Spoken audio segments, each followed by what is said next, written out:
Like to call this meeting back to order. Can everybody hear me? Okay, excellent. So welcome to the Princeton Council meeting of April 8th, 2019, and please join me for the Pledge of Allegiance. Thank you. I pledge allegiance to the flag of the United States of America and to the republic for which it stands, one nation, under God, indivisible, with liberty and justice for all. Okay, we have two sets of minutes on our agenda for tonight, both from March 25th, the closed session and the regular session. Is there a motion to approve? Move to approve. Moved by Mr. Cohen. Second. Seconded by Mr. Quinn. Any comments or corrections on the minutes? All in favor? Aye. Aye. Any opposed? Okay, both sets of minutes passed unanimously. And now we come to announcements, and I'll start on my right with Ms. Niedergang. Any announcements? Yes, I do have an announcement on behalf of Councilwoman Fraga and myself. We would like to announce that we have set a date for an introductory public meeting for a dog park to explore the possibility of a dog park here in Princeton. So that is going to be May 7th, which is a Tuesday at 7 p.m. In the community room right down the hall here, and we're hoping that anyone who has a dog or likes dogs or who has any input on this topic will come join us. So we'll be looking at citing where the park will be. We'll be looking at different funding mechanisms. We'll be looking at design of the park and amenities, and we'll be looking at health and safety issues. And we really appreciate any and all community input. If you can't be there but would like to email us, that would be great too. So thank you. Great, thank you. Ms. Grubb? Just want to quickly mention that on Wednesday evening, the 17th, will be our next meeting to talk with the neighbors and the community about the Princeton Theological Seminary redevelopment plan. So that's an evening meeting, and it's going to be at the Erdman Center, 7 o'clock. Mr. Quinn? Ms. Fraga? I have two quick ones.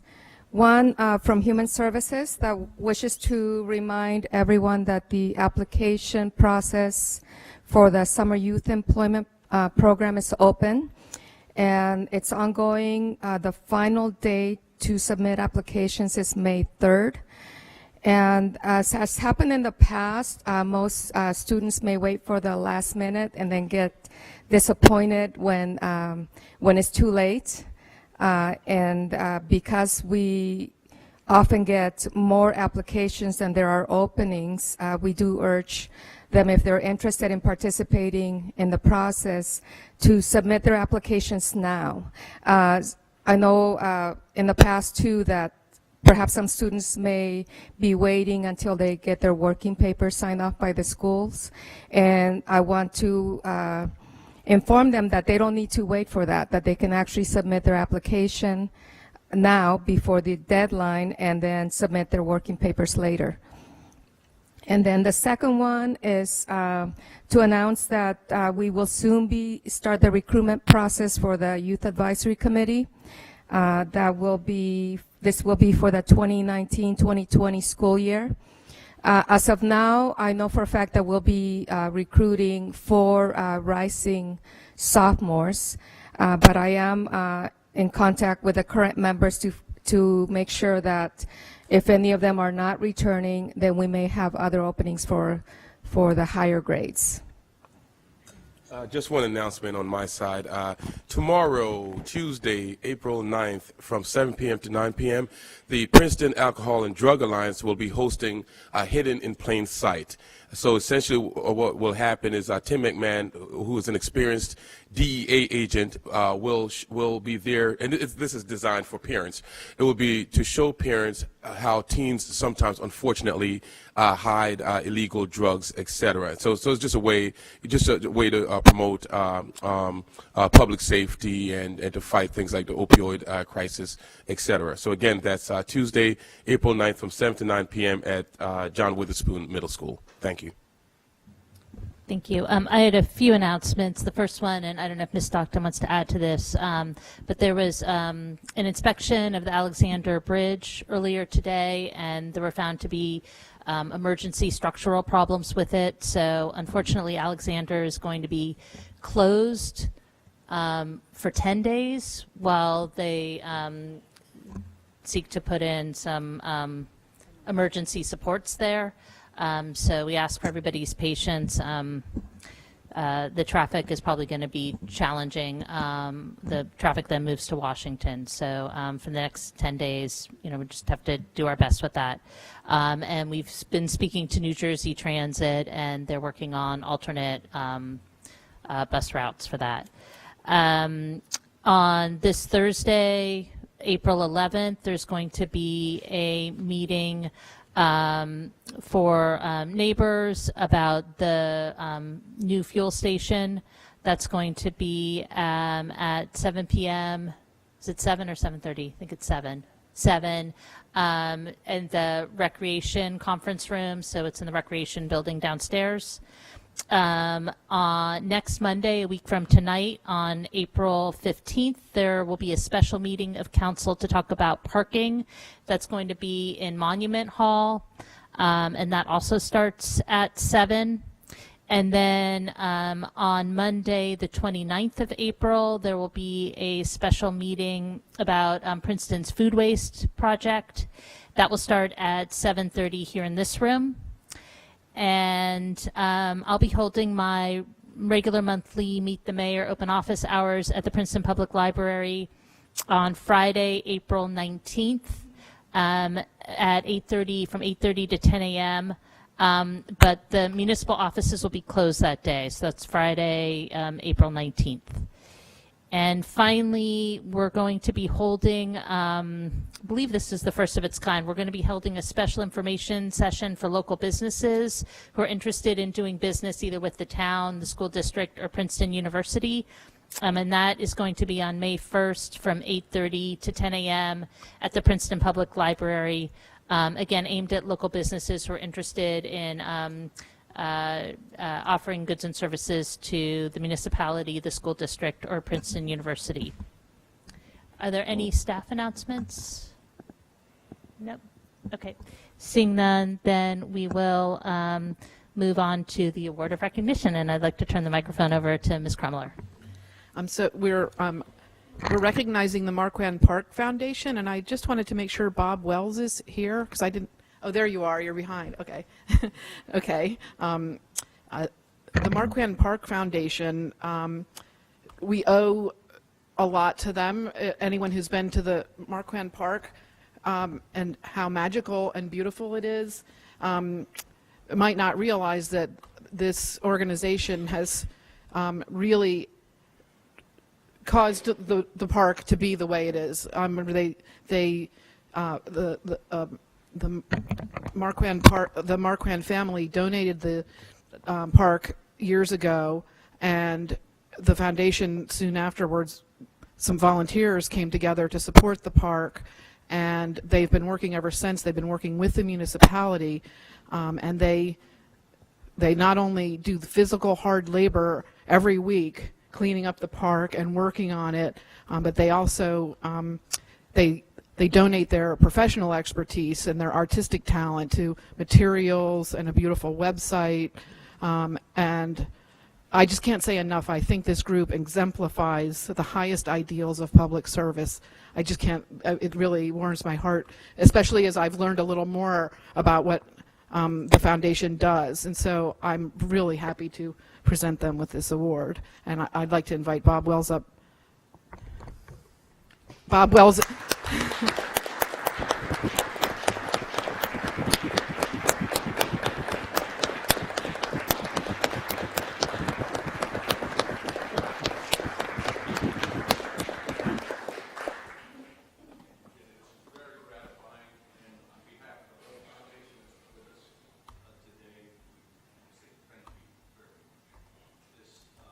relationship that we have with the municipality is a cooperative one that I think is an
Amazing.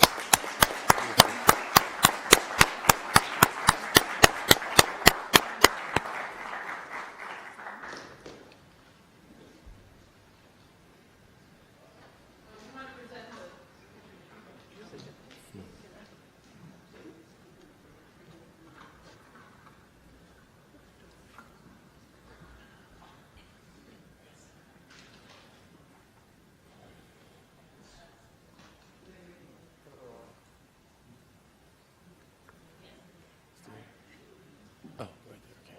That's better.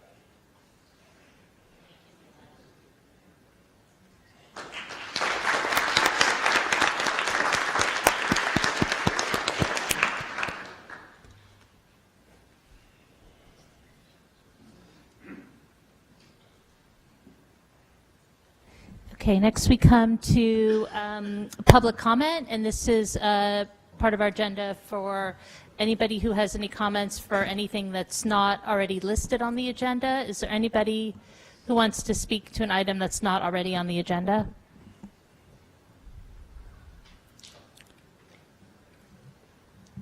I think everybody's leaving. Okay. Okay, so seeing no one, I'm going to close public comment.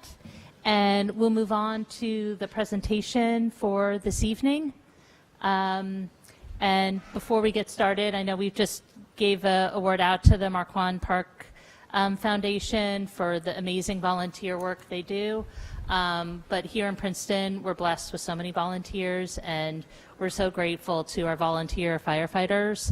And there's many here in the room tonight. And you know, the more we look at our fire department and look at the services that are provided by the volunteers, I'm ever more grateful for all the work that you do for the town and have done for the town over the years. So on behalf of the whole entire council, we just want to say thank you.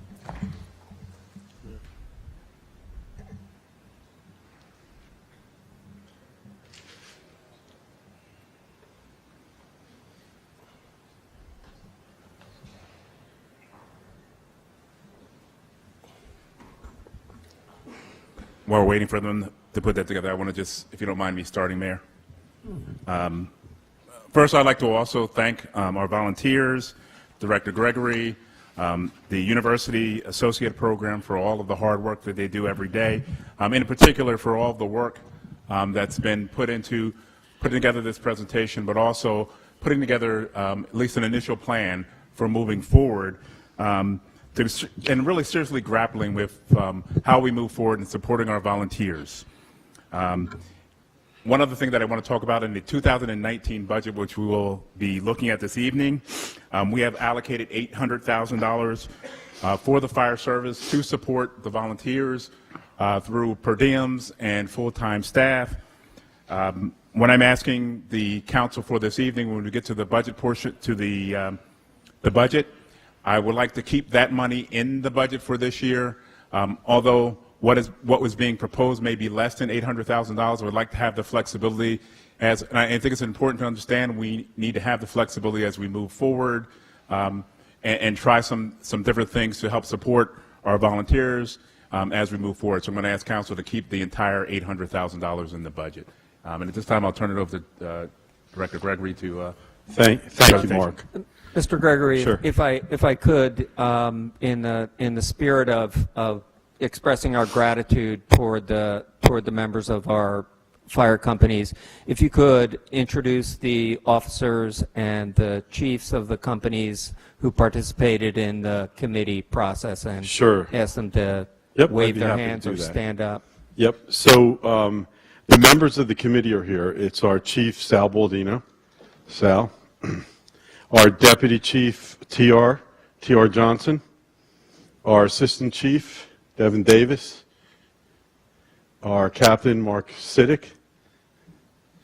And our lieutenant, Pat Shields. Also on the committee is Afrul Ippolito, who's a part of my staff. President of Engine Company Number 1 and the captain of the Fire Police, Willie Shields. President of Mercer Engine 63, Oscar Santoro. Oscar is also an active fire police member. And the president of Princeton Hook and Ladder, Mark Frieda, who is also an active responder. So that was our committee, along with Administrator Mark DeShield and our newly appointed representative, Councilman Quinn. Thank you both for your support, right? Our new fire commissioner, and we're working on the badge for you. Yep. And then from the university, Scott Lowe also joined our committee and has been a big help, and is also one of the leadership people in the associate program with the university. But what I'd also like to do is just ask the firefighters here to stand up, because we have quite a few of them in here. So thank you all. Yep.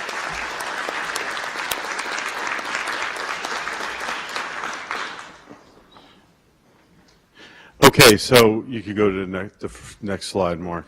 Thank you. So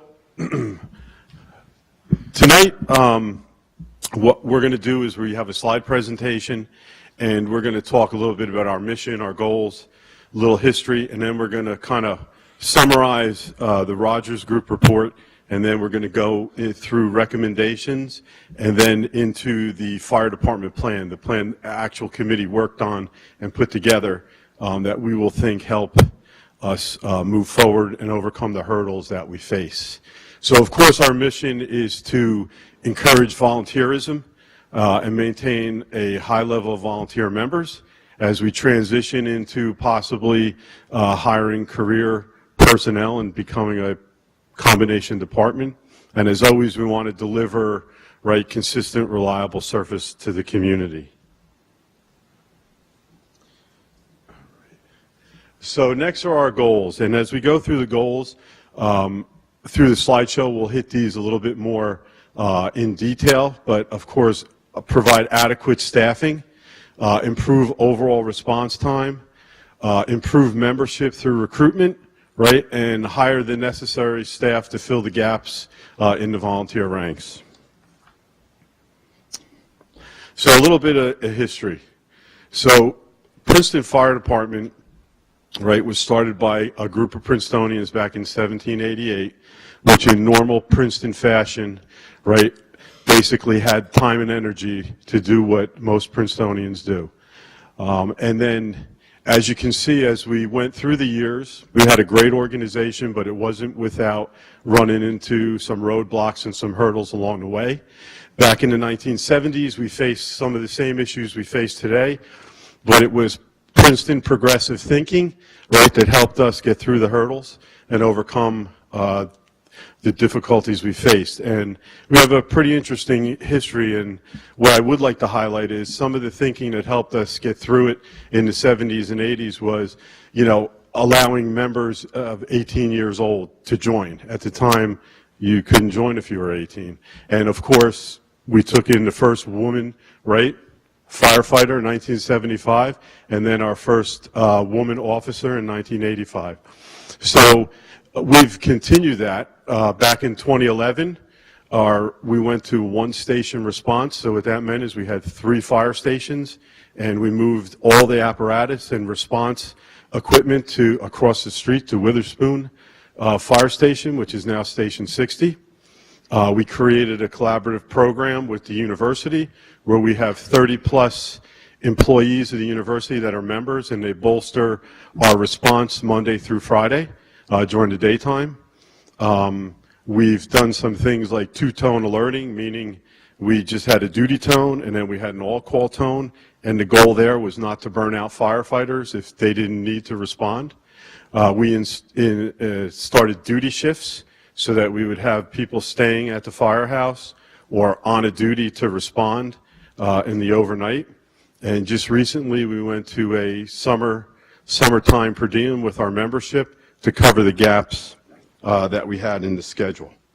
So we've always been a resilient organization, tough but flexible, and as we go forward, we'll talk about our plan to overcome the hurdles we face today.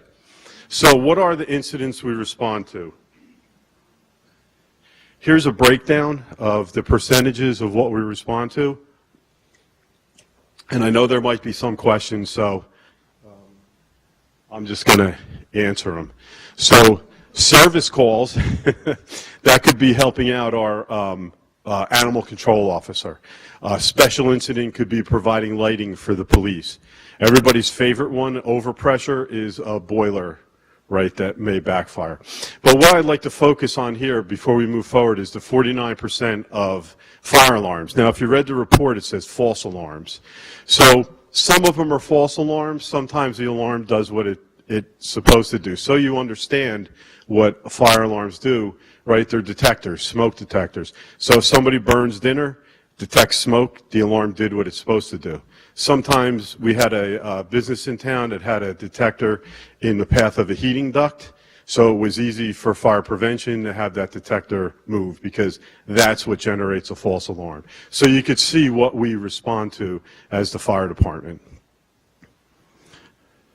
How does it work, right? A traditional volunteer emergency response system. So basically we are alerted through radios, pagers, and cell phone apps. And so when a page goes out, members basically leave what they're doing, right? And they respond in their vehicle to the fire station, don their gear, get on the apparatus, and the apparatus responds. So who does the responding? So we did some current numbers. These won't match the numbers in the report because they change often. So if you actually look at our rosters from the three companies, you would see 81 members. So one might say, what's the issue? The issue is 29 of those members are qualified to fight interior fires, meaning they can wear air packs, they keep up on their training, rescue training, things of that nature. And out of the 29, we have 10 to 15 that are regular responders. They take a lot of duty shifts, they respond to calls. This doesn't mean that the balance does nothing. It's just that they maybe can't give enough, but they give something. And in a volunteer organization, that's all we can ask for.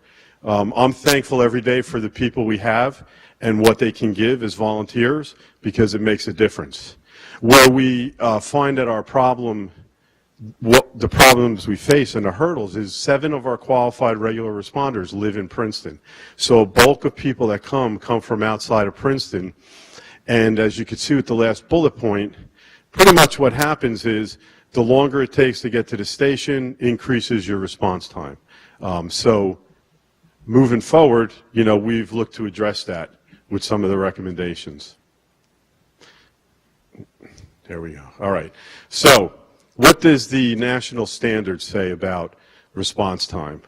So we know that fire emergencies, right, time is the enemy, and today's synthetic products and things like that, fires burn faster, hotter. So the National Fire Protection Association, NFPA, their standard 1720 sets a recommendation for volunteer fire departments to respond 10 minutes or less to 80% of the calls. So that's the standard. So when we measure ourselves against that, Princeton only meets that performance 43% of the time. So 53% of the time, the call's response times either exceeded 10 minutes to the standard or the call was handled by mutual aid. So this graphic basically highlights our staff, short staff. We talk about short staffing. Short staffing means we either didn't have enough to make a crew up or we lacked a driver. And as you can see from the statistics from 2016 to 2018, we slowly increased the percent of the times we could not respond because of staffing. Now you go to the next one, Mark.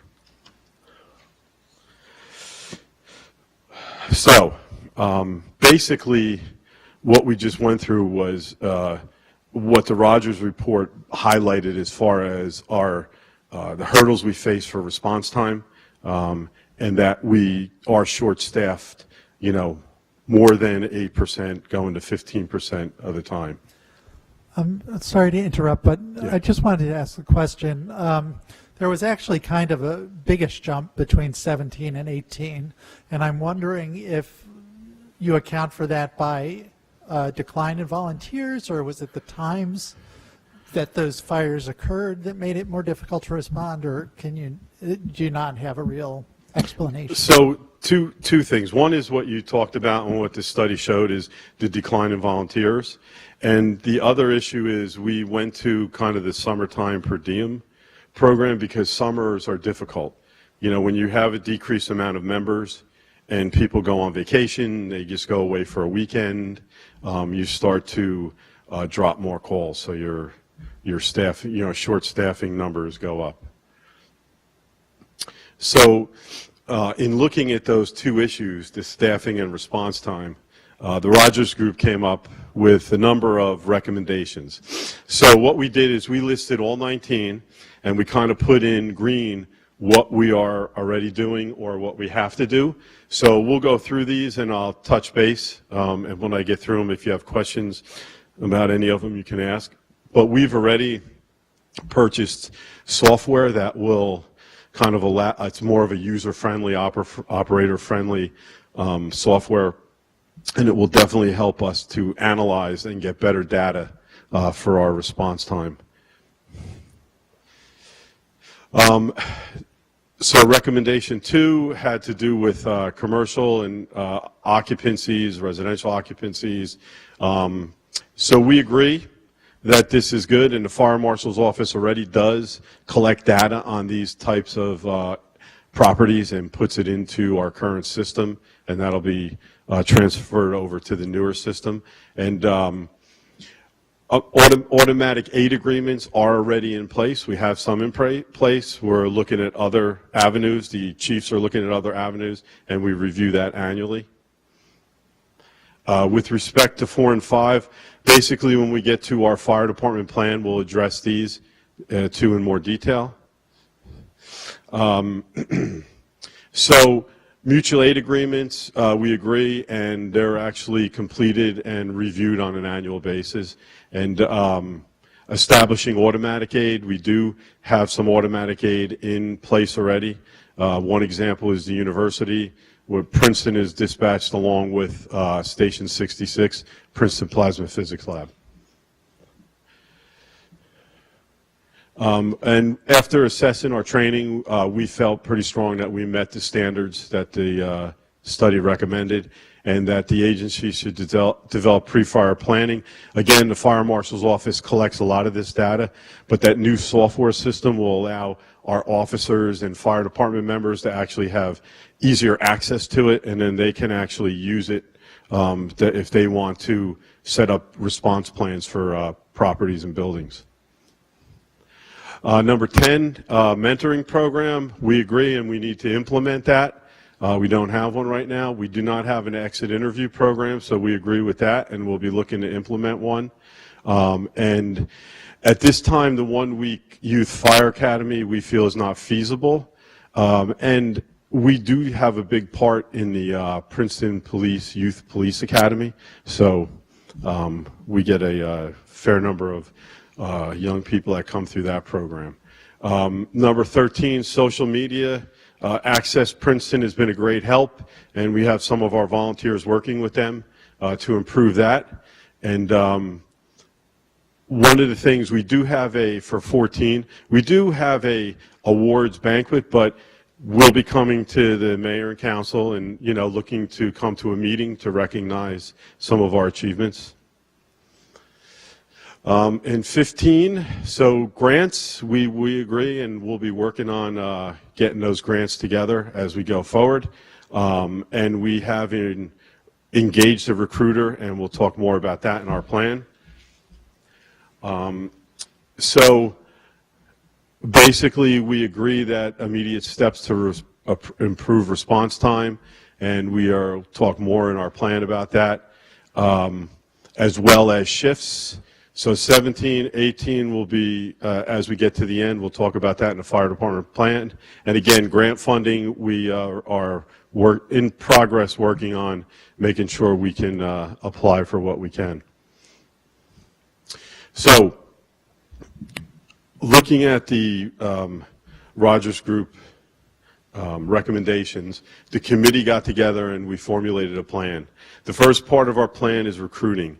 Right, so Princeton has never really gotten into the homes, the fire department. So our plan is to do a mass mailing We are already working with a consultant, communications consultant group, and we're going to do this together with our brothers and sisters from Princeton First Aid and Rescue and send out to 15,000 residents from the ages of 25 to 50. And the recruiter told us 2% of the group that we send this out to will usually respond in some way. So, you know, we're hoping that we have a good recruiting venture, and it's a cost sharing with the rescue squad. And it's also important to understand, though, that when we get those members, it takes 12 to 18 months before they are firefighter ready to put their gear on and get on an apparatus and be part of a crew. The second part of our plan is adding a staff member from Emergency Safety Services as a scheduling coordinator. So why is that important? So right now, people put their availability in for the current month. So the plan is to have us schedule a month ahead. So if we can see out what the gaps are, we can work on filling the gaps to make sure we have sufficient staffing. And I just want to thank Afrula for stepping up, because she's the one that's going to be helping out to do that scheduling project. So expand duty shift requirements. So right now there's 3 requirements for duty shift, 3 duty shifts, and they're nighttime from 10 p.m. to 6 a.m. So what we're doing is add a 4th one that somebody could take on a weekend, and it doesn't have to be overnight. It could be daytime, afternoon, or overnight. And members are also encouraged that they can take shifts on weekends, you know, and weekdays. So we're going to try to re-engage some members to get involved through that part of our plan. And then we do have a rule that says, you know, if you live more than 5 minutes away from the station, you have to stay at the station. That helps improve response time. So we're going to be more diligent about enforcing that rule. And then we're going to continue to support the VIP program. That's the pay per call program. So we just need more. We need more membership input. So the discussion was, should we increase the pay per call? And we just need more members input, and we'll come back to the council with a recommendation. And then we are reinstating our junior firefighter program. So junior firefighters are the age 16 and 17, and this is a great way for them to learn about firefighting, to learn how to give back to the community. And then career staff. So we're recommending to hire 4 to 6 career firefighters, and also have the ability to implement a per diem program. And this recommendation, we feel, will help to improve our staffing options, response time, and also this will help to spread out the shifts amongst our volunteers, so we can reduce and hopefully eliminate burnout of our volunteers and retain them longer. And then lastly, we are going to develop a long-range plan with the help of the Rogers Group, and this plan will have benchmarks set, dates to measure these benchmarks, and so our hope is that we'll come back to council in 90 days and give you an update on the implementation of our plan and where we are with our long-range planning in this process. So, and that's our presentations. Thank you. Thank you very much. Are there questions from council? Mr. Quinn, and then Mr. Williamson. So first, just some comments. I was somewhat involved in this process, but a lot of the heavy lifting was done by the members of the department and Mark. And I think that it was an open and honest evaluation. That the members of our fire department are proud of their service, and rightly so.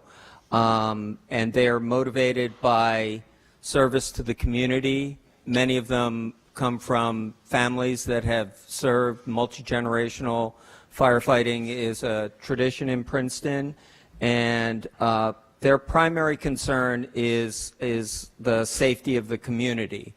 So I think that we reached a point where they were open to having a combination department that retained and enhanced the volunteers while also realizing the need for the career or paid firefighters.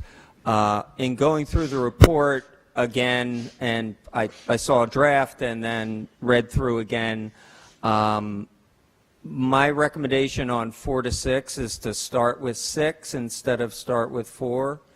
And I think that we need to see how the recruiting process goes for volunteers, but I think the department has shown an openness and a willingness to become a combination department, and I appreciate their service. And if we haven't done enough on council to recognize their contributions to the community, then that's on us, and be expected to don your uniforms every year and come before council whether you want to or not. So thanks. I didn't have any questions. I just wanted to make a speech and say that I think that if we're going to do this right, that we start with 6 and then we monitor what it's going to take us to meet the national standard to ensure, because the people who serve want this community to be safe.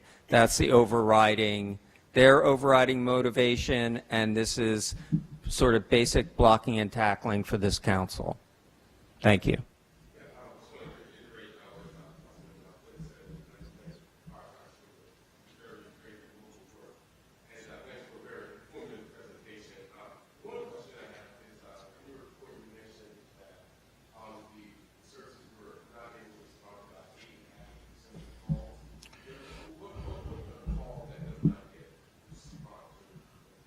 So, right, so at times if there's no response, sometimes you'll get you'll always get a fire apparatus from a mutual aid company, one of the surrounding towns. And on some of those calls, most of those calls, a lot of times the chief or a fire marshal, if it's in the daytime, or if they're on weekends, will also respond. But the factor there is usually an apparatus from Princeton doesn't make it out of the firehouse. A lot of them. But someone gets there, right, from mutual aid company. Yep. I did just wanted some clarification. You mentioned that there were, in your report, there's 81 Yes. responders, and 20 of them are qualified to fight 29, indoor? yep, to fight fires. So my question would be, ideally, what would be the target number of volunteers in total that you would like to have in the ranks? So, in addition to that Right. 4 to 6 paid so about staff 40 to 50 would be real helpful. But in reality, we would actually really have to sit down and do the calculations. But, you know, I mean, if we got 20 to 25 volunteers, it would be a big help through our recruiting, right? Additionally, yeah, absolutely. And as far as them being trained, because what is the issue of only 29 out of the 81 being trained? Oh, so some of our members are just life members. They just hit a point in their life where they retired, and you know, they come up once a year from Florida to go to the dinner, or they just want to be involved in fire police, and then we have a pretty robust, I think, 15-member fire police force that's out of that 81 membership. But most of them are just life members that, you know, came to a point where they said it's time for them to step down from being active firefighters. And some of them also, they're, you know, treasurers or secretaries, or they're in the fire department relief. So they take an active role in running the business of the fire companies, but they just don't want to drive or get on the fire apparatus anymore. I would just add for my colleague that I learned from the presidents that there's a lot that goes into running a fire department other than the people who are able to go into burning buildings. That is very true. Every company has a president, vice president, trustees, treasurer, secretary, and other members that do committee work. So one last question. In addition to the age range, the requirement, was it max 50? Is that what I? It was 25 to 50. 25 to Yeah. 50. Are there any other, is there other criteria such as physical ability? Do they have to pass? Yep, so the process is they go through an application process, and they have to pass a background check and a physical. And then fire school, for people who need to go to fire school, is usually about a 3-month time period. Different academies do it differently. Some do it 3 nights a week, some 2 nights a week and a weekend. So it just depends on what works for a person's schedule. And then after they get out of fire school, there's a 3 to 6 month probation area where they get to learn the apparatus, learn the response, learn the rules and regulations, the SOPs, and then they actually take what we call a probie test, which basically tests their skills to know where all this, what the apparatus are, where the stuff is located, all the equipment.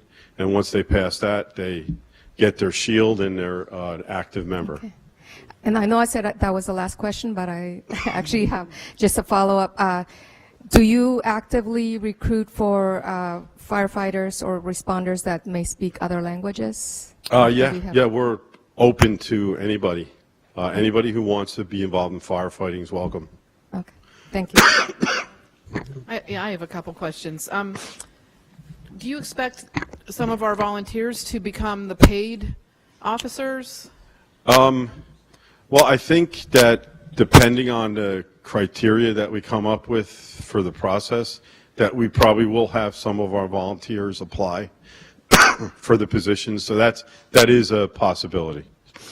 And then how does this work? It must have happened in other towns. I imagine there's some tension in a situation like this where there's volunteers and paid Well, firefighters. that was a concern of the committee, and I think the committee has a pretty good handle on how to overcome that. And so basically what we're going to do is, even though they're career staff, and I have the overall responsibility, they're going to report to the chiefs like any other firefighter would.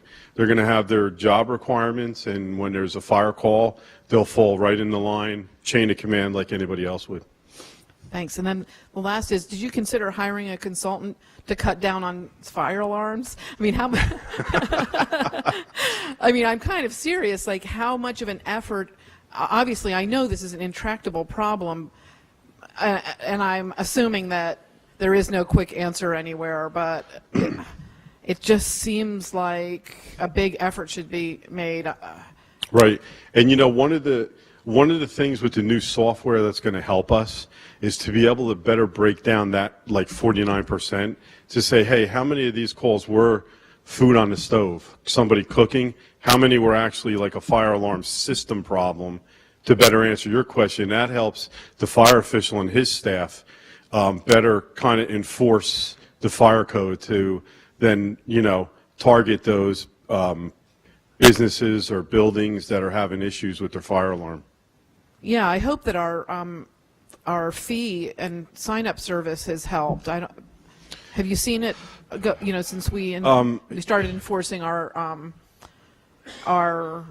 requirement that alarms are. Yep. So we had a conversation about that, and what I want to do is kind of reach out to Nick and get the stats from him to see how they're doing. I mean, I've been on a couple calls where the police have wrote the ticket out because it was the property's third strike with a false alarm. So all the false alarms are almost all of them the kind that they're on automatic, that they call automatically. It's not like someone who calls and says my alarm went off. Is that considered a false alarm also? No, usually those go under the sometimes the good intent or special, because some people just call up and say my alarm's ringing, I don't know what's wrong. Right. Right. And they don't know if something's burning in the house somewhere. So yeah. So these are all of people with automatic systems. Yeah, so mostly all of them will have central stations. So alarm goes off and the central station calls dispatch and gives them the address, and you have a fire alarm activation. Yep. Okay. It seems like they should be able to. They should be taking care of it because they hire someone to monitor them. So. Right. And businesses under the fire code are required on an annual basis and sometimes semi-annual, depending on the system, to have contracted services do service on those systems. So, you know, we're on top of that all the time. I mean, I hate to say it, but maybe we should increase the fines. Well, I mean, that's one avenue that we can look at.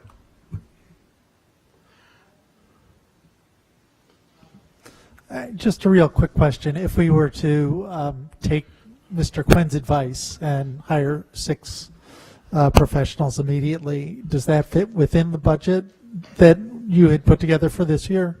Absolutely. And going forward? Because I Correct. thought I remembered the number of 4 being discussed in the budget meetings. It'll be about 500,000, just an estimate, so it would be below.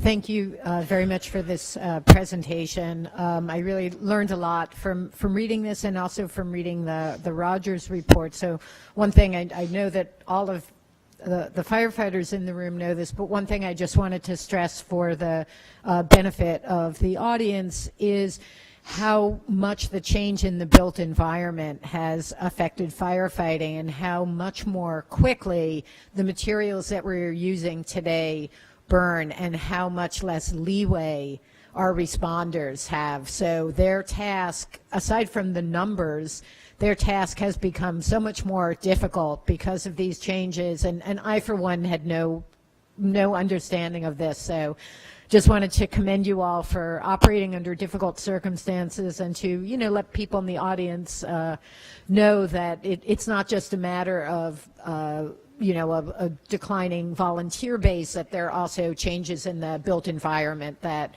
would probably require steps towards paid staff in any case. But I did have a couple of questions.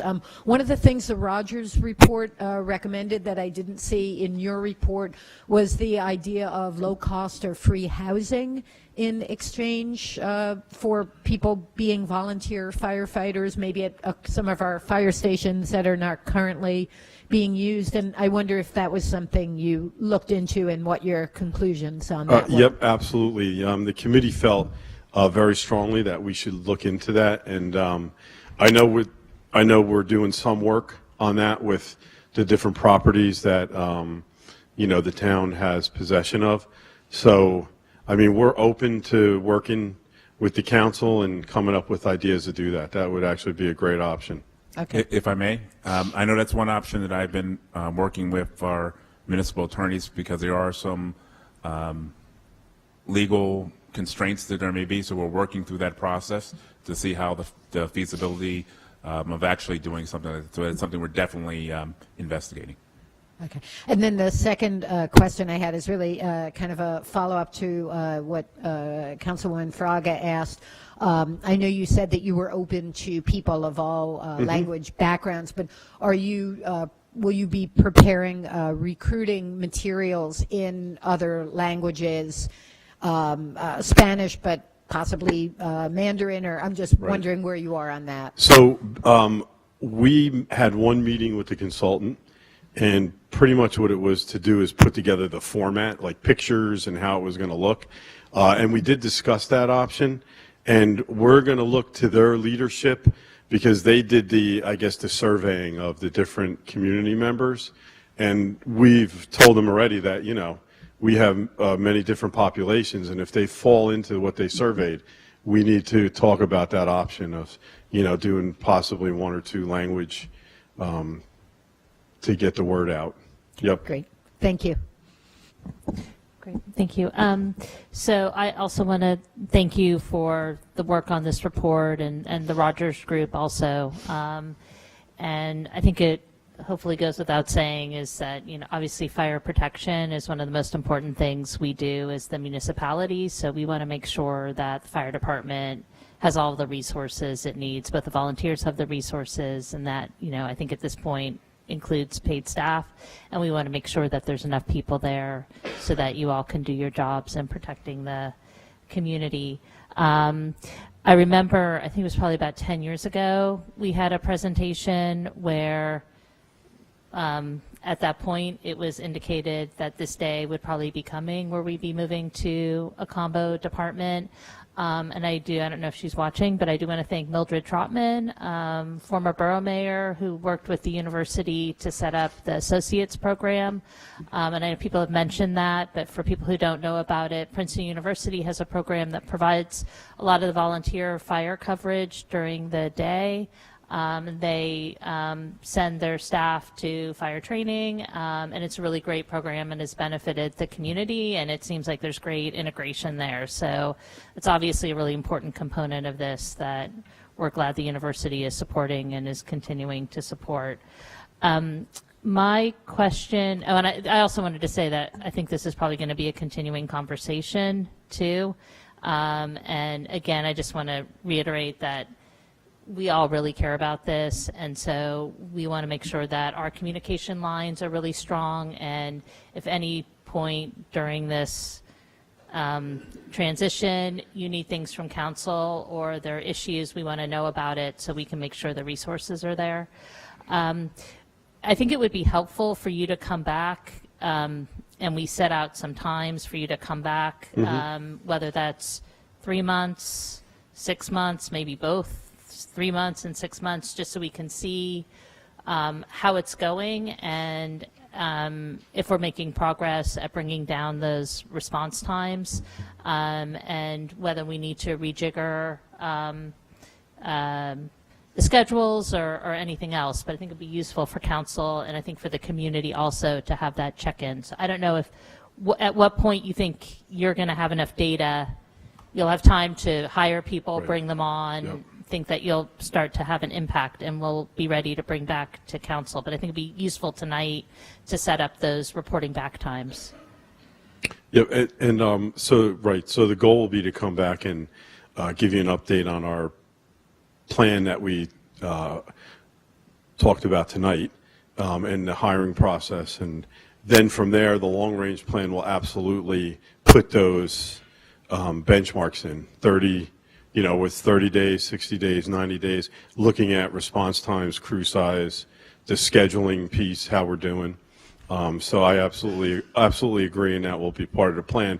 And we expect and will continue to have our Fire Commissioner Quinn take part in the meetings along with the administrator, because they've been a great help in giving their input, and they're the point of view from the council is absolutely helpful. So we'll continue to work with them. Okay, great. Mr. Quinn?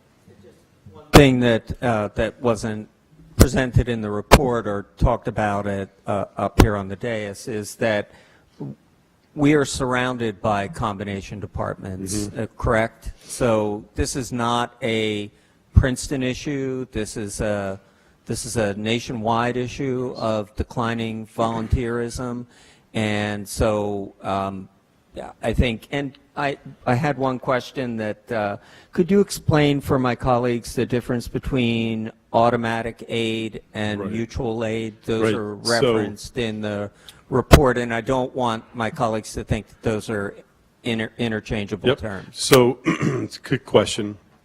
So the automatic aid, like the example I gave, when Princeton Fire Department is dispatched, another fire department is dispatched at the same time.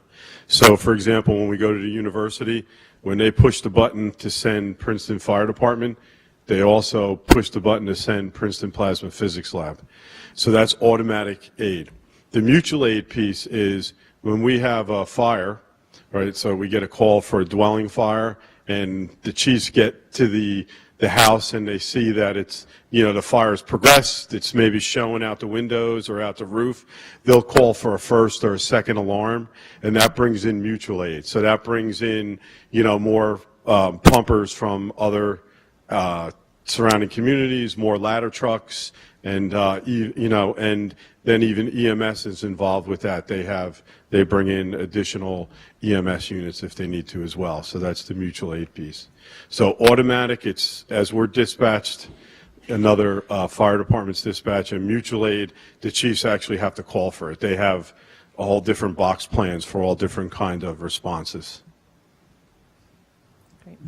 If there's no more questions from council, then I'd like to open it up. If there's anybody else here who'd like to speak, Thank and then you. we can talk about next steps. Is there anybody else who'd like to speak on this?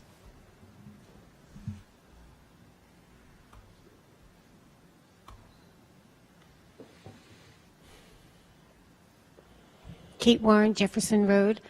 I'm the president of the Ladies Auxiliary of Princeton Engine Company No. 1. I'm here to stand here proudly and to congratulate all of the firefighters, first responders. We are so grateful for their service.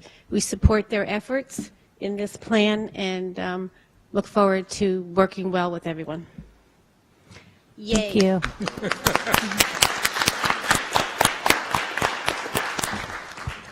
Thank you. Is there anybody else who'd like to speak?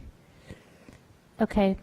So then, Mark, do you just want to tell us sort of where we are now and next steps? I don't know if we're about to vote next on the budget, which has the $800,000 in there, and my sense from council is that we really defer to you in terms of the scheduling and how to make that money work to meet the needs here. And I personally would echo what Councilman Quinn has said about, you know, if it needs to be 6 people, then we want to make sure that the money is there for you to be able to do that. But I think it would be helpful. I'd like to have some dates where we know you're going to be coming back to council with a report on how this transition is going and what the impact has been. Absolutely. What I would suggest, as Director Gregory indicated, that we come back to you in about 3 months with our first update.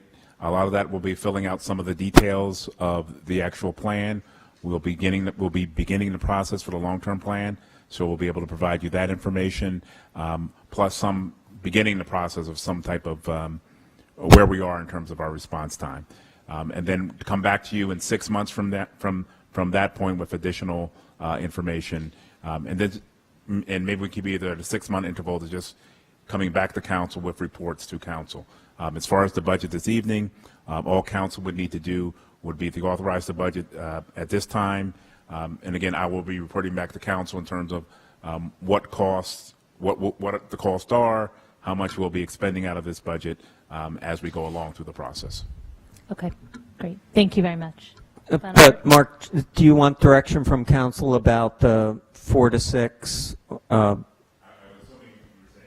But am I? I mean, I am, but I don't speak for everyone. So, Well, I think the sense is that there's the money in the budget there, and I think that's, I think we want to report back on what's happened, and I guess Go I'd ahead. just like to, the way I was interpreting the answer to my question was that essentially, if we have 6 full-time professionals, it should decrease our need for per diem somewhat. So those, the funds are fungible in terms of what they're paying for. Correct. Okay. Okay, great. Thank you. And thank you, everybody, for coming out tonight. You're welcome to stay for the budget hearing, but if there's people who want to leave, I'm just going to take a 5-second break. Thank you very much. And we know you had a very busy weekend, too, so we want to thank everybody for your work over the weekend. Thank you. How can you have 4 fires just before you have the presentation?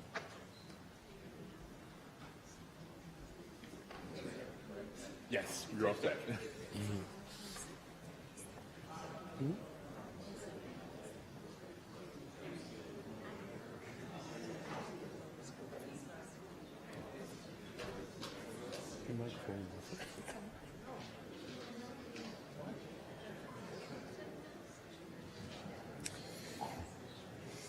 All right. While we're getting set up here, I think the theme of tonight's meeting is Princeton's exceptional volunteers.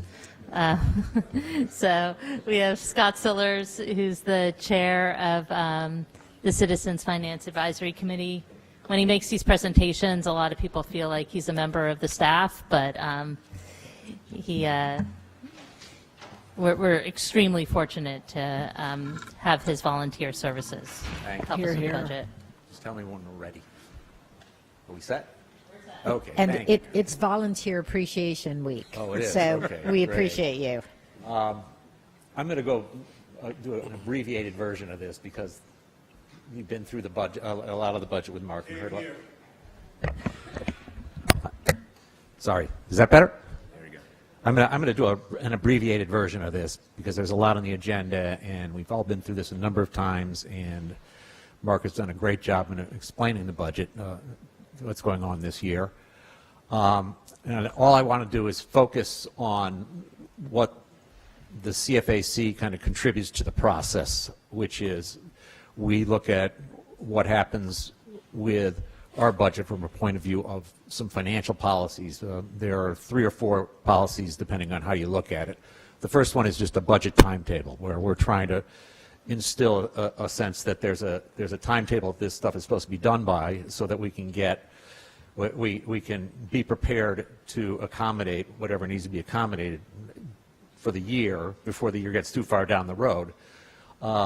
This year it's taken a little bit longer because there's been a lot of moving pieces, as you know, particularly with fire needing to really work that through the budget carefully. The second is surplus policy, which basically is just how much money we have set aside for the rainy day. And due to the incredibly complex way that New Jersey dictates that accounting works, it's kind of difficult to keep track of on a reliable basis on what your level of surplus is going to be in, year out. But you want to make sure that you've got a handle on it so that you can always rely that it be there and that you're budgeting in a fashion that permits it not to be spent or not to accumulate too quickly. And we've got a rule of thumb where we're trying to make sure that the available surplus, which is the net surplus after the activity for the current budget year, be maintained at a level of 15 to 20% of the budget appropriations. And that is kind of something that's a guideline that's promulgated by the rating agencies on what it takes to maintain a solid, a good rating. The last policies are capital and debt, and they're intertwined because in our system of finance, we basically, the only thing we issue debt for is capital spending. And we issue it regularly for almost all our capital spending because that capital spending is really going to benefit the future taxpayer. And so he or she is the one that should be paying for it, and it keeps the tremendous expenses out of the current budget. And on that, there's a lot of small pieces to it, but the overall goal is to make sure that debt service is not growing at a rate that's out of control. And there's a lot of pieces to how it works because capital spending is very lumpy. You spend a couple $1 million on a road. You appropriate a couple $1 million for a road, and it takes 3 to 5 years to get the thing under construction, and then it all goes at once. And so you're trying to budget a debt policy that takes into account that lumpy capital expenditure. So what we try to do is we try to make sure that it grows at a rate that will not be a shocker to the taxpayer on a year in, year out basis, and that's 1.5% a year growth. Having said that, now I'm just going to run through where we stand on these 3 policies. The first is that on the surplus side, we have seen over the last couple of years our surplus grow faster than we anticipated for a number of pleasant surprise type reasons. And as a result, we decided last year to, on a one-time basis, to apply $1.75 million of that surplus to prepay some older capital projects that had been outstanding and had never been financed with debt and had been sitting on our balance sheet, and it required that we amortize those expenditures over a period of about 5 years. I think we were expensing $300,000 or so a year related to those, and we just decided to take that excess surplus and just prepay that amount. So we just basically took it out of the need to finance it with taxpayer monies for the future. And with that, we brought our surplus down to about $17 million, and we brought our surplus as a percent of budgeted appropriations down to right on 15.1%. So we're right where we want to be. We've done such a good job of managing that level that we're comfortable being at the rock bottom of the range, the 15 to 20%, which means that we're operating everything very smoothly and very predictably. On the debt service side, we knew at the time of consolidation, when we projected forward our debt service, that our debt service payments were going to grow at much faster than 1.5%. And that was just because the scheduled amortization that was built into the debt that had been issued was growing at a significant rate. And we anticipated that. The three bars here on the chart, the orange one at the top was what we projected debt service was going to grow at over that period. The blue line at the bottom was what 1.5% increase would be, and we filled in the middle of that with using some surplus capital that we had to keep it out of taxpayers having to fund it. We did a pretty good job of matching what we projected. We were up a little bit higher last year, but now this year we're at the point where since 2013 the growth in the debt service is spot on 1.5% a year. So we're right where we had expected to be. That's good news, but a point of concern when we go to the next slide is that, as I said, capital investment is very, very lumpy. And here is what we spent by year according to one version of many, many different takes you can have on how we spent this money by year.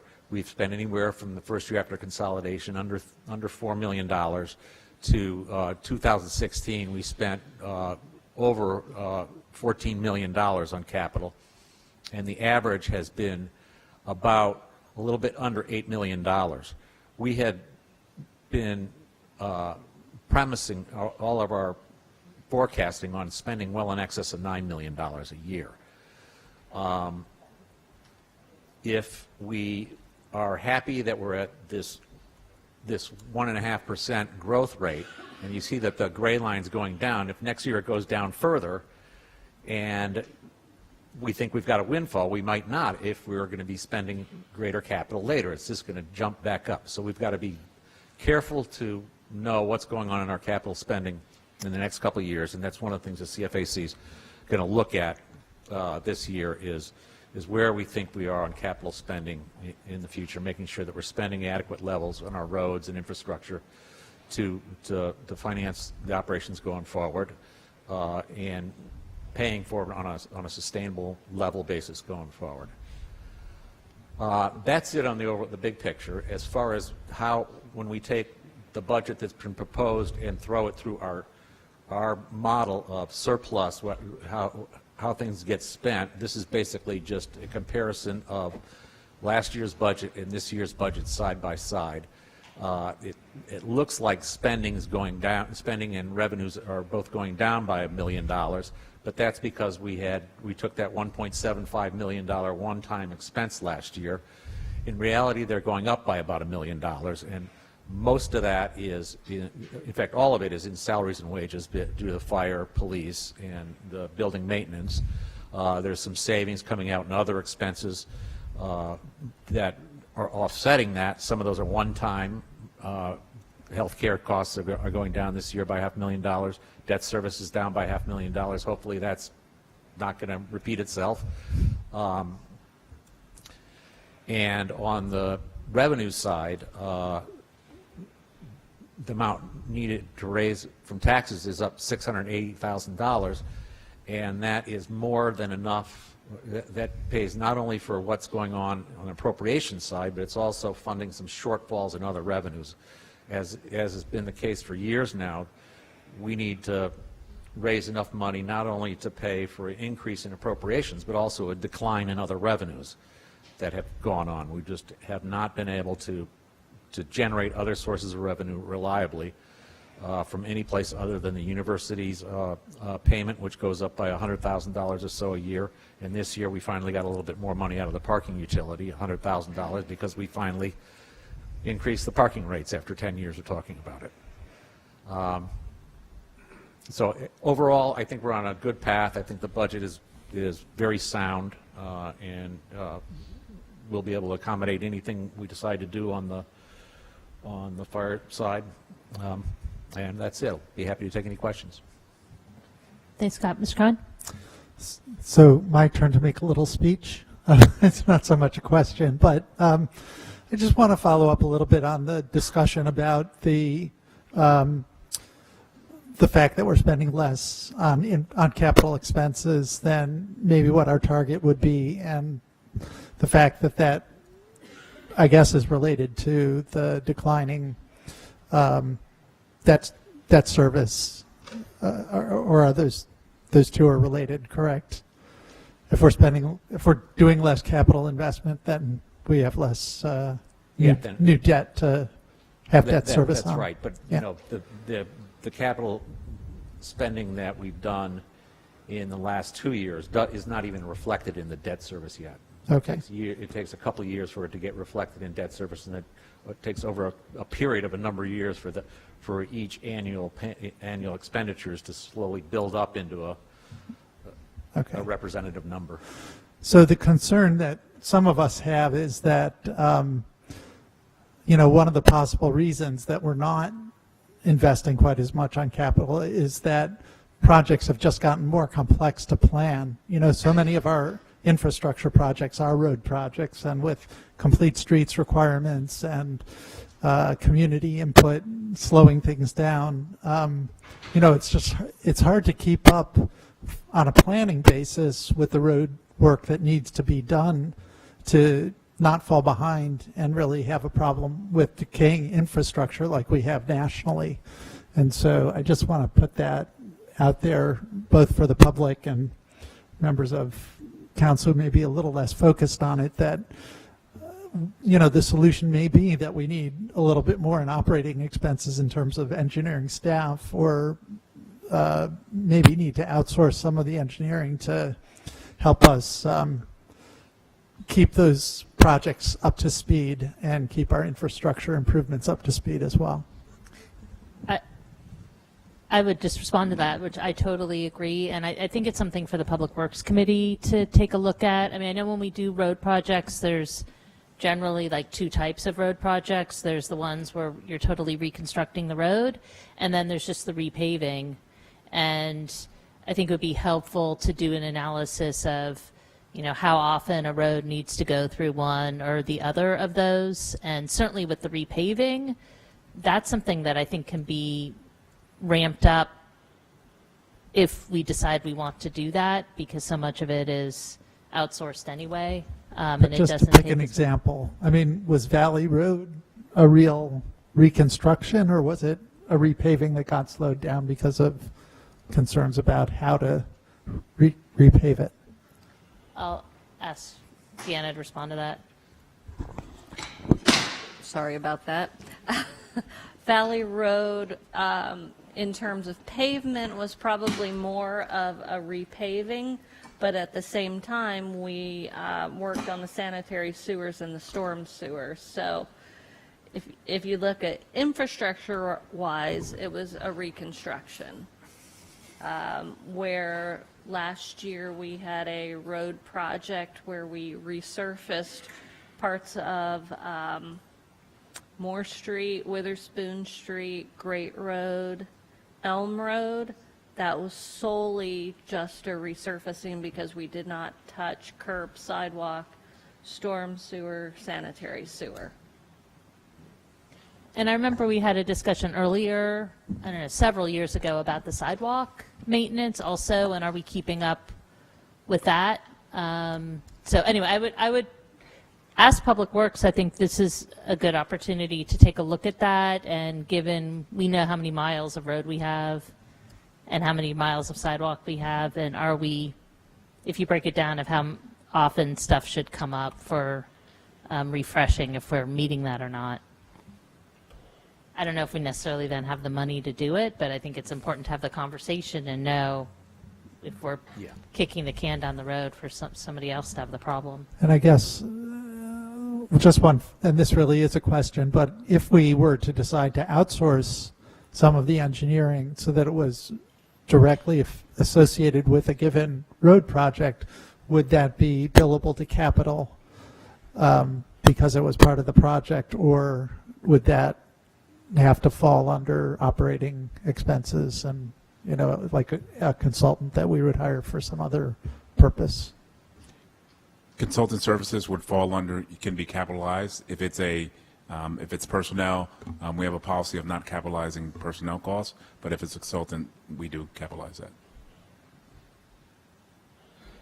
But we did, when we broached this issue a number of years ago, we declared that we were going to, if we expensed it, if it was done internally, we'd expense it if it was done externally for the same reason, so that you're kind of maintaining some discipline on the amount you're borrowing and also not prejudicing using outside services as opposed to using in-house staff.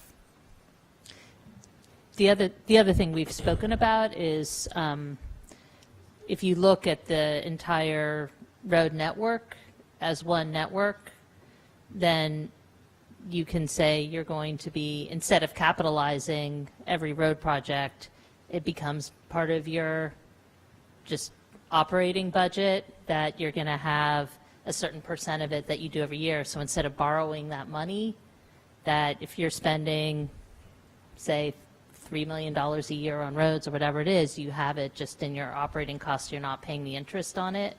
And it's just, the hard thing is shifting to that without killing yourself.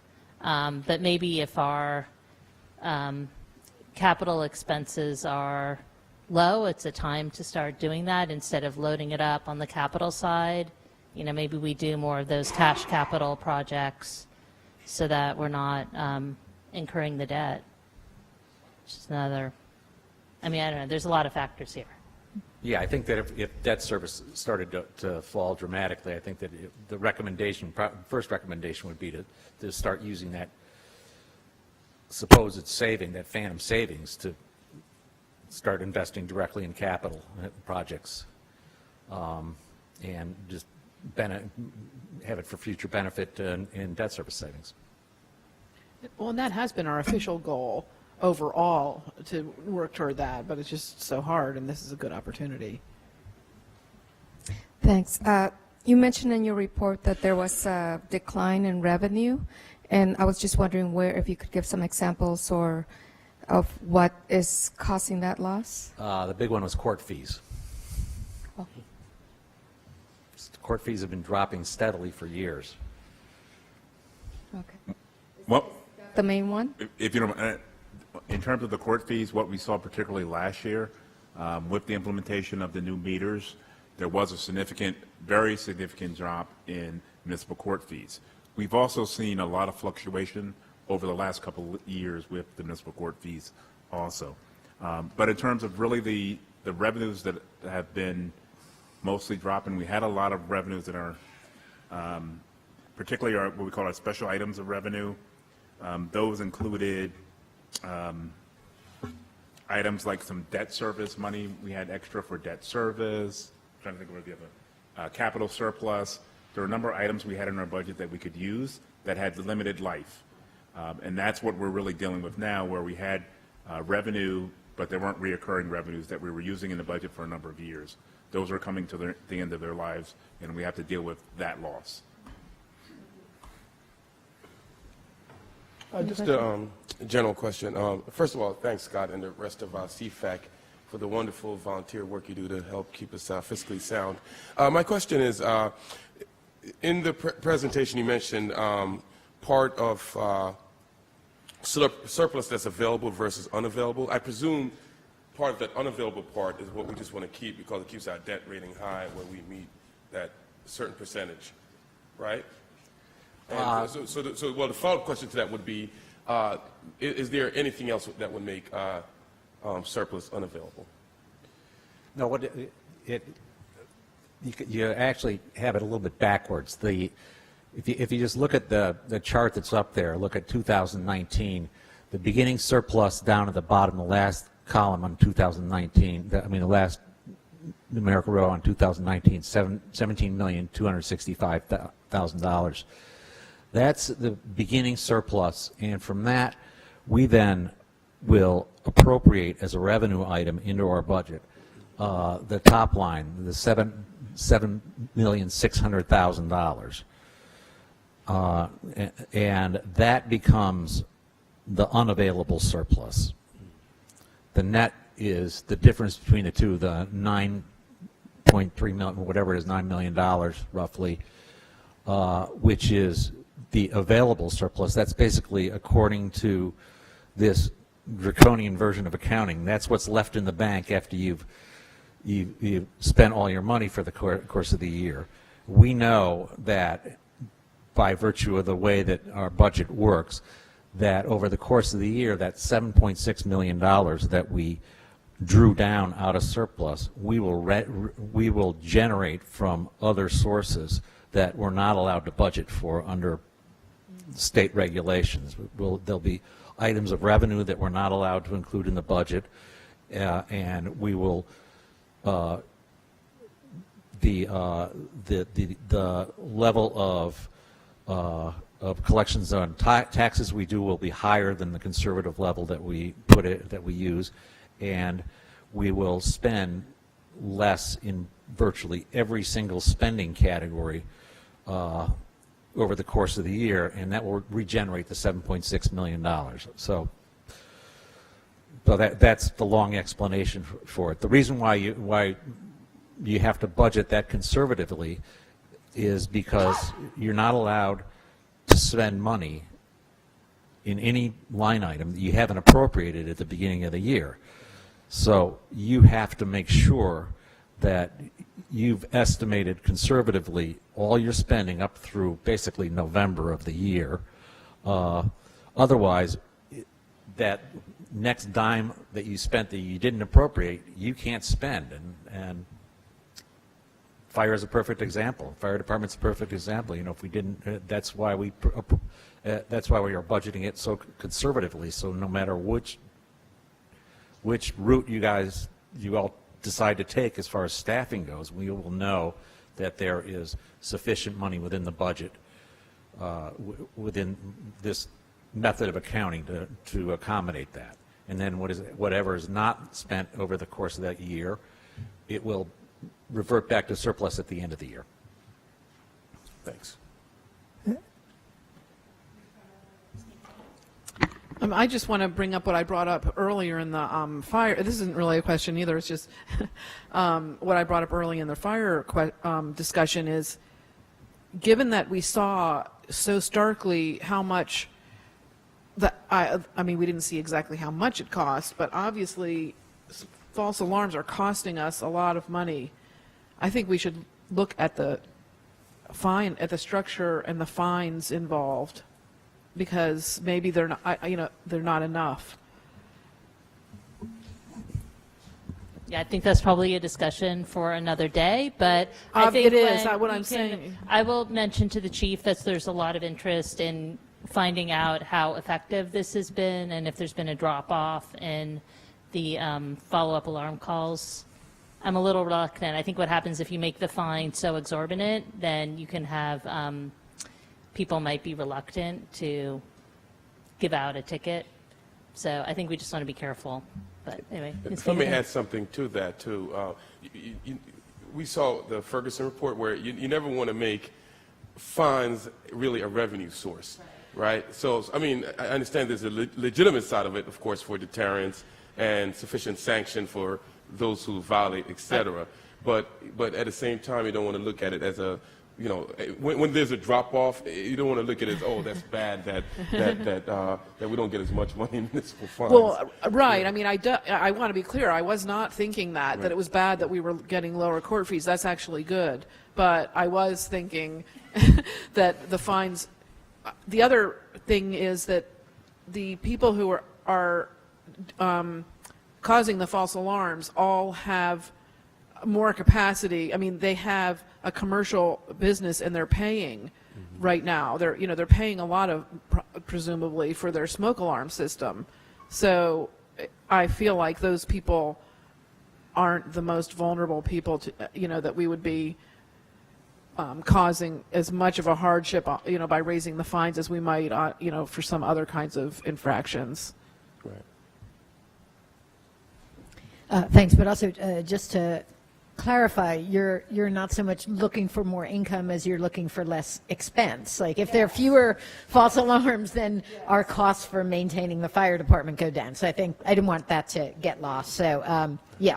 So first, again, thank you to you and the rest of the Citizens Financial Advisory Council for everything that you do. It's really incredibly helpful. I have 3 points that I want to make. One is piggybacking on what's been said already at the Complete Streets meeting that we had a week ago.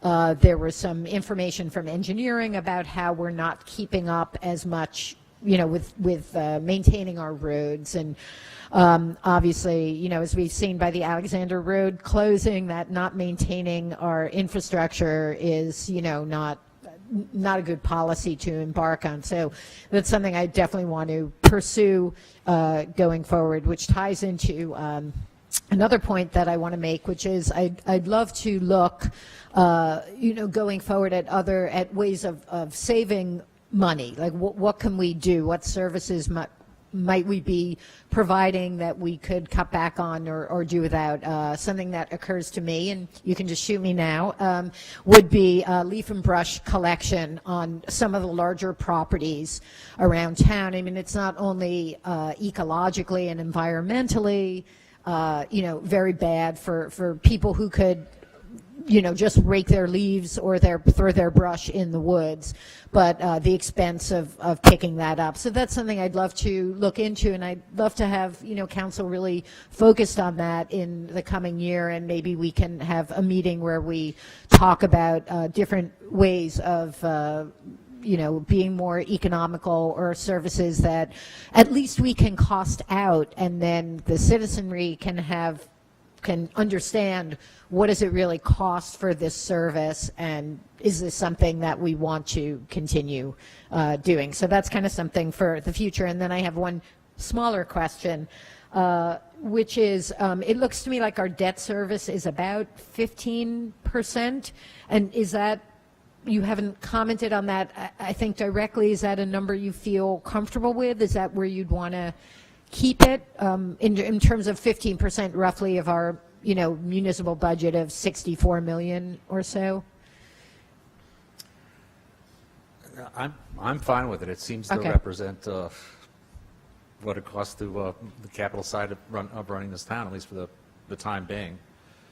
I think it's more a question of just managing it correctly and demonstrating that we have the ability to pay for everything that we appropriate, and if debt service is a large part of that, then make sure that we've got the tax base to handle it. Okay. Thank you. Any other questions? I have a question, this is more for Mark, I think, is what's the status of the capital budget, and when will that be coming to council? The capital budget is part of this evening. Council will see the capital budget come back to them. Is it the next meeting? The next meeting, you actually have the ordinances that will spell out each one of the capital items that will be coming on the 22nd. Okay. All right, any other questions for Scott? All right, thank you so much, I really appreciate it. And I just want to make an announcement. I guess I can't make an announcement to people watching from home, because we're not being broadcast right now, but the meeting is being taped and will be posted. So I guess if anybody is watching this now from the computer, we apologize that it wasn't being broadcast. We have some changes and we're working through it, but we're hoping to get ourselves back up and running as before within the next couple weeks, if not sooner. Okay, so now we come to Ordinance 2019-9, Princeton calendar year 2019 ordinance to exceed the municipal budget appropriation limits and to establish a cap bank, NJSA 40A 4-45.14. And I'd like to open up the public hearing on this ordinance. Is there anybody who'd like to speak? All right, seeing no one, I'll close the public hearing and ask if there's a motion to approve. Moved by Ms. Kremler. Second. Seconded by Mr. Cohen. Madam Clerk, please call the roll. Ms. Niedergang, Yes. Mr. Cohen, Yes. Ms. Kremiller, Yes. Mr. Quinn, Yes. Ms. Fraga, Yes. Mr. Williamson. Yes. Okay, the ordinance passes unanimously, and now we come to the public hearing for the budget. Is there anybody who'd like to speak on the 2019 budget? All right, seeing no one, I'll close the public hearing and ask for a motion to approve the 2019 budget. So moved. Moved by Second. Ms. Kremler and seconded by Ms. Niedergang. Madam Clerk, please call the roll. Ms. Niedergang, Yes. Mr. Cohen, Yes. Ms. Kremiller, Yes. Mr. Quinn, Yes. Ms. Fraga, Yes. Mr. Williamson. Yes. And the 2019 municipal budget passes. Thank you very much. And I also want to thank, I don't know if anybody has thanked Sandy Webb. Thank you for your work on this, and thank you to Mark, too. We really appreciate it, and to all the members of CFAC. Okay, now we come to reports, and I'll start on my right with Ms. Niedergang. Any reports this evening?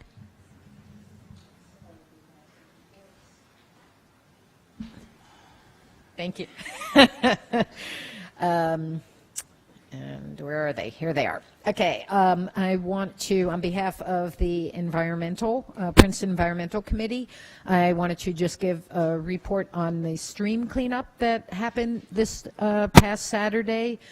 We were at Grover Park, right near the baseball fields, and it's really a mess there. So in a couple of hours, with about 40 volunteers, we picked up 300 pounds of trash and about 100 pounds of recycling. We found, remnants of shopping carts, plastic tubing, tires, I mean, all kinds of things. It's really a jungle back there. And about a trash bag and a half of plastic bags and remnants of plastic bags, which, break down, of course, and filter into the environment in various ways. So that's something to kind of note for the future, as New Jersey might be moving towards a plastic bag ban, and I think New York is a little further along the way. Also from the Environmental Committee is a strong desire to make sure that any affordable housing that's built is built in a sustainable way with green infrastructure, parking for bikes, solar orientation, and we hope that any project, including the one that we'll be discussing a little bit tonight, will certainly take green principles into account. Moving on to public transit, the ridership for the freebie is up about 10%, but the equipment that we're using is getting old and is nearing the end of its useful life. So we're looking into some alternatives for how to proceed by that, and I'll be reporting more on that in the next few months. From Shade Tree gets a tremendous number of complaints about trees that are being taken down. Many of these trees are dead or dying. We have about 1,500 trees in town that have been affected by the emerald ash borer, and many others have been affected by the bacterial leaf scorch that affects oaks.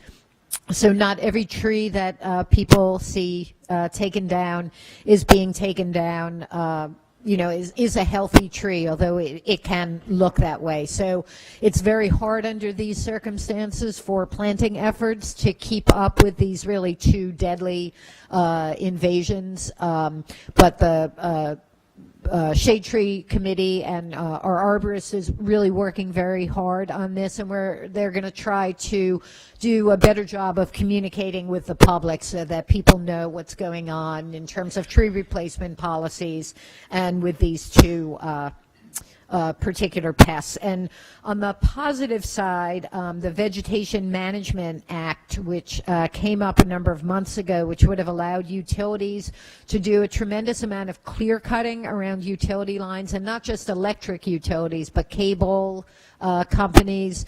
and they wouldn't have had to consult with homeowners or the towns at all. Really incredible amount of credit has to go out to Sharon Ainsworth, the chair of the Shade Tree Commission, and the Shade Tree Commission that really rose up, rallied other groups around the state, and essentially put a halt, at least for now, to this measure. So that's a piece of really good news I wanted to share with you. Thank you. Ms. Groen? Just a quick summary of things that the Bicycle Advisory Committee is working on right now. Just starting to undertake research into appropriate bike parking ordinance changes.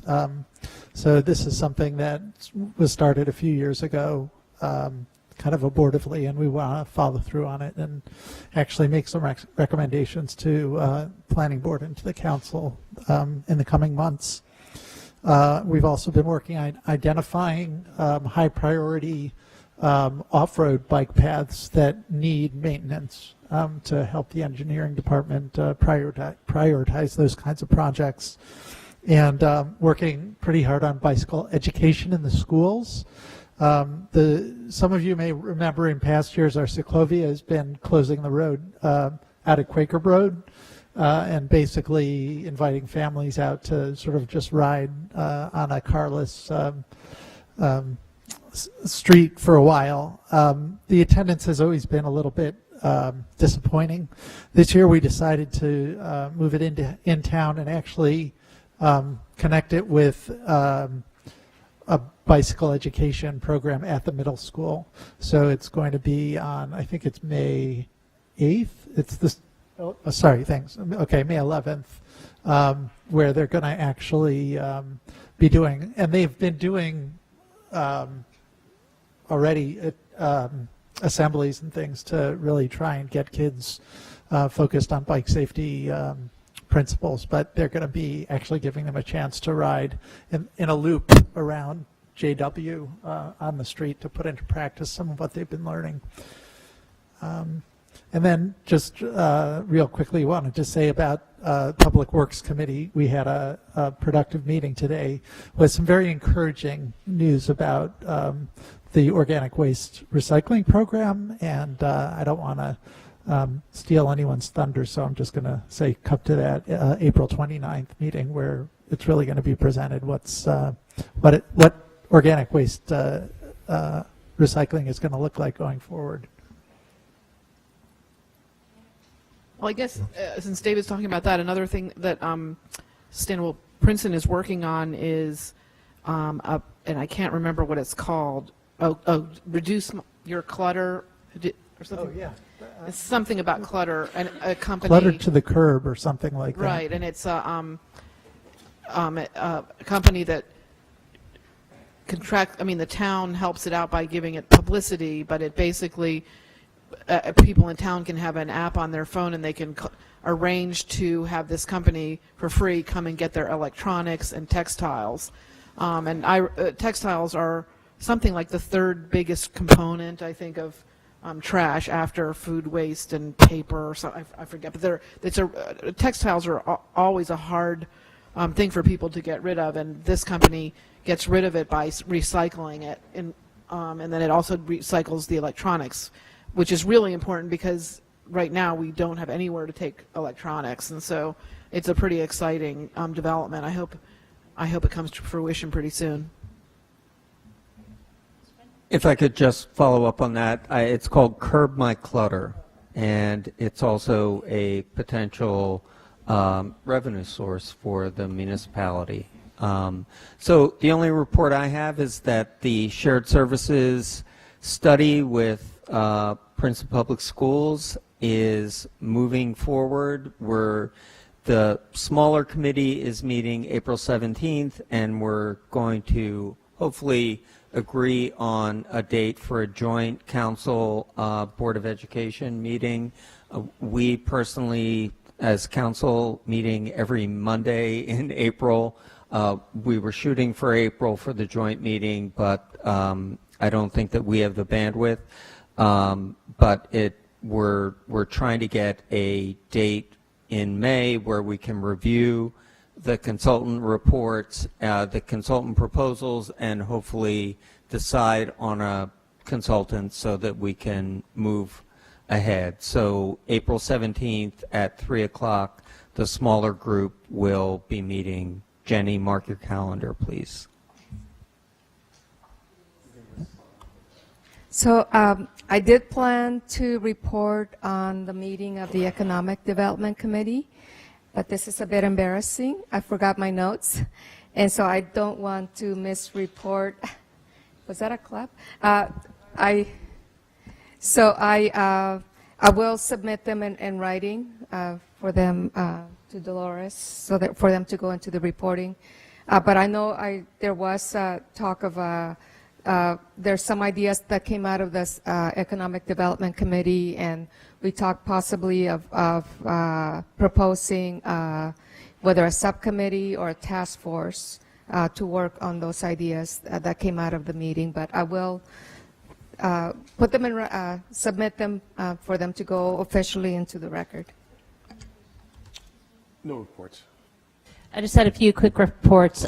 First one was I attended and presented at a conference last week in New York City, the Tri-State Energy Conference, and presented some of the work that Princeton has been doing in terms of sustainable energy. There were a couple members of Sustainable Princeton who were there too.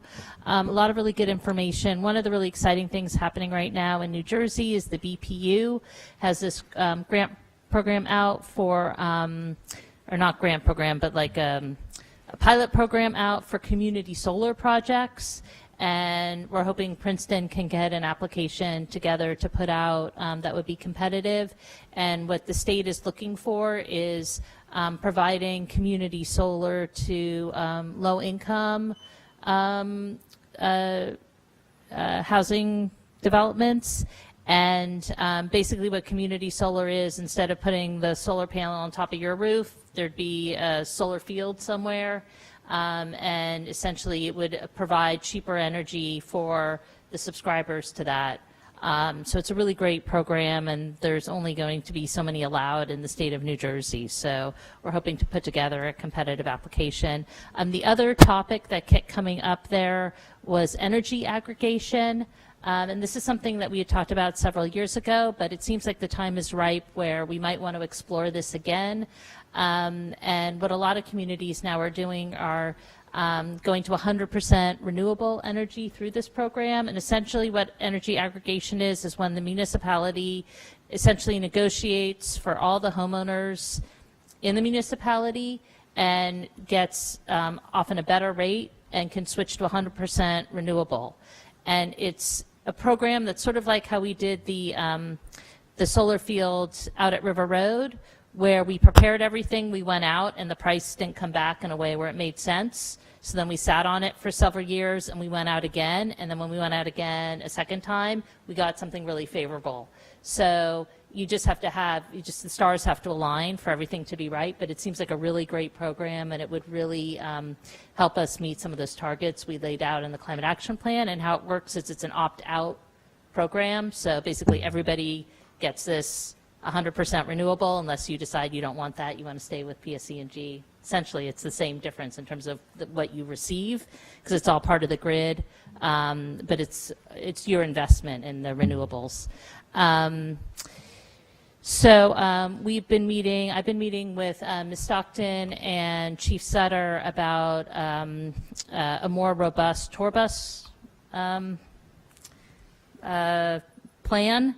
And what we're working on right now is to have a tour bus route where the buses would be told they can pick up and drop off where they are now, which are in the New Jersey bus stops on Nassau Street, but they'd have to follow a specified route to loop around, and that they would be prohibited from parking on any street anywhere in town except for designated bus parking, which would be down on Lower Alexander across from the Dinky station. And we're still working out some of the details as to how many spots those would need to be, whether do we want them to be designated all year or just seasonally, how much we'd want to charge and that. But working with the attorneys on getting those ordinances in place to bring them to council.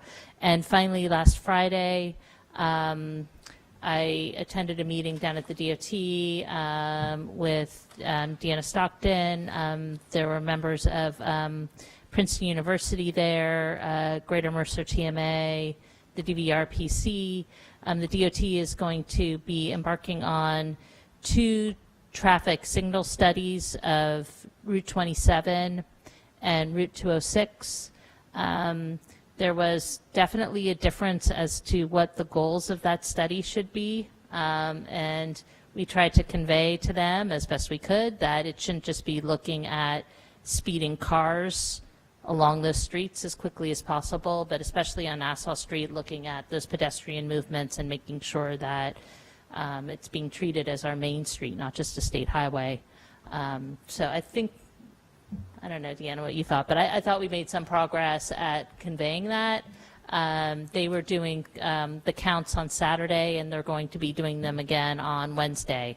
So I think there's always tons of pedestrians on Nassau Street, but if people want to help with the study, cross the street on Wednesday, so we boost up our pedestrian counts. All right. And are there any staff reports? Yep, Stockton. Just to give you a little more information on the Alexander Road Bridge situation. So I was notified today by Mercer County of the results of a inspection of their bridge structure. Yes, at which point they determined that the bridge could not handle loads over 3 tons. And so in further discussions with police and other entities, it was determined that Alexander Road would need to be closed completely until repair work could be completed. They are currently estimating about a 10-day closure in order to complete those repairs. We have been coordinating with New Jersey Transit Bus, Princeton University, Princeton Merchants Association, West Windsor, Access Princeton as well has been getting out the information for us. A detour has been set up that utilizes Faculty Road in Washington. Additionally, we are speaking with New Jersey Department of Transportation, and they are utilizing the variable message boards on Route 1 and Route 295 as well to help post that information about that emergency closure. So as soon as more information becomes available, we'll post that. We'll get it out on social media as well. It was a very inopportune time considering that we are still trying to complete the utility relocation work in advance of the bridge projects that are supposed to be starting in November. So I guess it's a very good example of why those bridges need to be replaced. In addition to that, on a municipal project, we're continuing our work on Cherry Valley Road. We've moved to the next phase of our construction, which puts us in the intersection of Cherry Hill and Cherry Valley Road. For the rest of this week, we have a closure from 9 a.m. to 3 p.m. of the southern leg of Cherry Hill Road. So any traffic that is coming from Montgomery and 518 on Cherry Hill has to detour to the west on Cherry Valley to Great Road. Any traffic going northbound on Cherry Hill will detour again on Ridgeview Road to Great Road to get around our construction area. And that's additional storm sewer piping that we're installing there. Additionally, I think we mentioned at the last meeting that we had received a grant notification for Witherspoon Street. This is a reconstruction project we're looking at from Nassau Street to Green Street, and we will be meeting with a consultant and hopefully within the next month bringing to you a proposal to move ahead with the design on that project. Great. Thanks. And- Ms. Krummeller had a question. I just had a question. Yes. Did you broach the subject of the dinky? I mean, it's kind of an emergency, really, for that bus going back and forth. And is there any way New Jersey Transit could speed up their, their project to get that back in service? That was the first call I made Oh. to see, and I also called up Assemblyman Benson's office because he's been so supportive also. So he said they're aware. I mean, it's New Jersey Transit has to reroute their buses, and so they're going to be impacted. Oh, you can't hear me? Okay, sorry. Is this better? So I said that was the first call I made, and I also reached out to Assemblyman Dan Benson, who's the chair of the Assembly Transportation Committee, and he's been very helpful to the town as we try to advocate for bringing back dinky service to see if it could be brought back. At one point earlier today, we thought that Alexander was going to be shut indefinitely until the repairs were made. Now it's better news. It's only 10 days. But still, if we're asking them to see if they can push up. Right now they said they're going to bring the service back, the dinky service back May 24th, and we've asked if they can do it sooner than that because of the traffic nightmare we're going to be all experiencing. Yep, just two more updates. PSE&G Gas has started their pre-work for the 7 miles of gas main replacement that they have in Princeton this summer. They have sent out a reverse 911 notification to the residents that live along the roadways where the gas main will be replaced. The notification was in regards to a video record that is being made of the streets in case any damage occurs during construction. They'll have a pre-construction video of what the conditions were. Work is going to begin the week of April 15th, and they will be working actually on University Roads near Fitz-Randolph. That's going to be the first area of work. And then one other item, we are installing new pavement striping tomorrow on Mount Lucas Road. This is one of the first steps to try to address the increase of traffic on Mount Lucas between Cherry Hill Road and Valley Road as a result of the closure of Terhune Road. We will be installing some turn pockets and changing where the center line of the road is to better accommodate the traffic, both northbound and southbound, that travels through there. So there will be some slight delays during that striping operation, and I think it's intended to start around 10:30 tomorrow. Okay, thank you. Are there any other staff reports? No? Okay. Thank you. So now we'll move on, and I'm going to be recusing myself and turning the gavel over to Council President Krummeller. I've been advised to recuse on this item for affordable housing because the Princeton University is part of our affordable housing plan, and because my husband is a professor at the university. The lawyer has advised me that I might have potential conflict, so turning it over to Jenny's competent hands. Thank you. I mean, before we begin, I didn't really touch base with our professionals about it. It looks like you have a presentation in mind, and how do you have a with the easel? No. That's for a display board. Okay. There'll be our consultant planner is here, and if some questions come up and we want to respond to them, and he also has a display board showing the latest concept plan. Okay. Did you want to show that before? I mean, or did you want to respond to questions, or did you want to actually speak about it? Okay. Okay. Okay. Thank you. Okay. So we're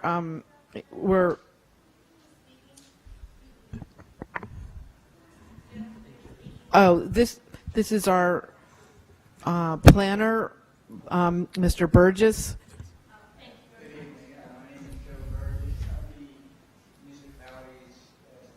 You have to speak in the mic.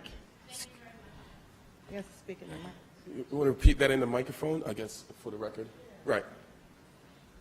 Mr. Let me say that again for the record. My name is Joe Burgess. I'm the special planner on affordable housing issues for the municipality. And same here.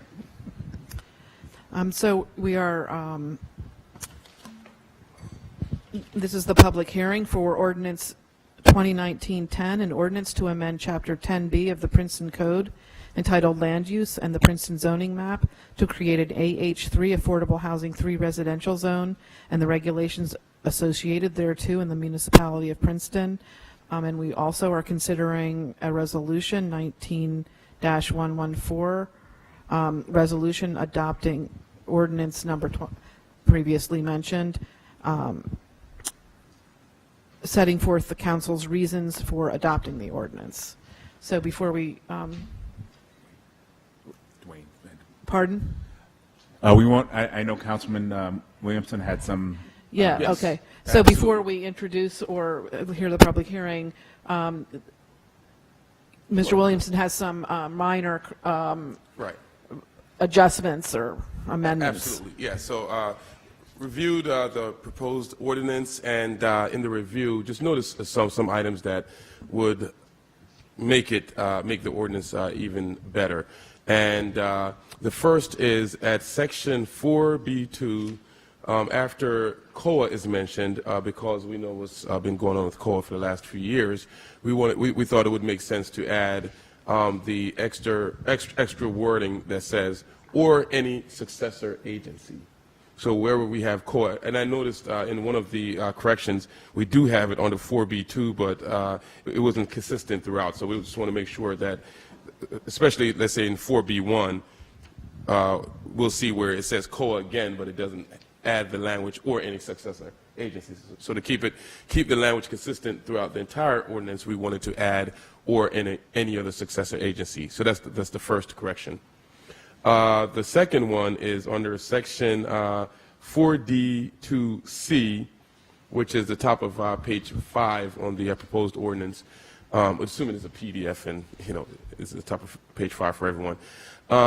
We want to strike the language that references sublease and assignments, because of course in our affordable housing program we do not allow subleases or assignments. So and as Council President Crumler mentioned, these are minor changes from the legal perspective. However, they are important to add. If I may just want to put one thing on the record just so that it's clear. These recommendations are coming from both the Affordable Housing Manager, an employee of the municipality, and also the Housing Board. Right. Okay, so is there any discussion from the council on these, or should we open up the public hearing? So I have 3 people who have signed up, and they can go first and then others. So we have Marge D'Amico, and then after her, Charles McVicker, who's maybe could line up behind. And each person has 3 minutes. We've adopted this practice of limiting comments to 3 minutes to make it fair for everyone, and there's a timer that you can glance at to see how much time you have. Can everyone hear me? Okay, thank you. My name is Marge D'Amico. My husband, John, and I have lived on Old Orchard Lane for 36 years. Over the years, we've witnessed change in our neighborhood, and we've observed how the issue of affordable housing has been addressed. May I interrupt? I apologize. Can you put them speak I am. more directly to the I'm mic, if eating you it. don't mind? Okay. It's hard to pick up on the record otherwise. You want me to hold it? Yeah, it is. Okay. Okay. Yes. Shall I start over? Now I hear it. Exactly. My name is Marge D'Amico. My husband, John, and I have lived on Old Orchard Lane for 36 years. Over the years, we've witnessed change in our neighborhood, and we've observed how the issue of affordable housing has been addressed. First, let's consider the Reading Circle complex at the corner of Ewing Street and Mount Lucas Road. The buildings are situated very cleverly on a sculptured terrain that makes the development barely visible. The parking area is tucked around the back, making it also invisible to pedestrians and drivers. And it's artfully surrounded by shrubs and bushes. And it is walkable to shopping and recreational areas. Second, there's the Hilltop neighborhood at the north end of Bunn Drive. This development devotes its entire space to buildings and parking. Fortunately, residents have access to one of the finest recreational spaces in town, the Hilltop Park and Playground. Then there's Greigstown Farm, the development. Greigstown Farm has generously expanded the array of options available for resolving issues surrounding affordable housing. Over the years, we have absorbed the addition of the Acorn Glen residence, Corner House, and an overwhelming presence of Penn Medicine. Now, the town is proposing an AH3 ordinance plan on the 3-acre Herrontown 900 tract.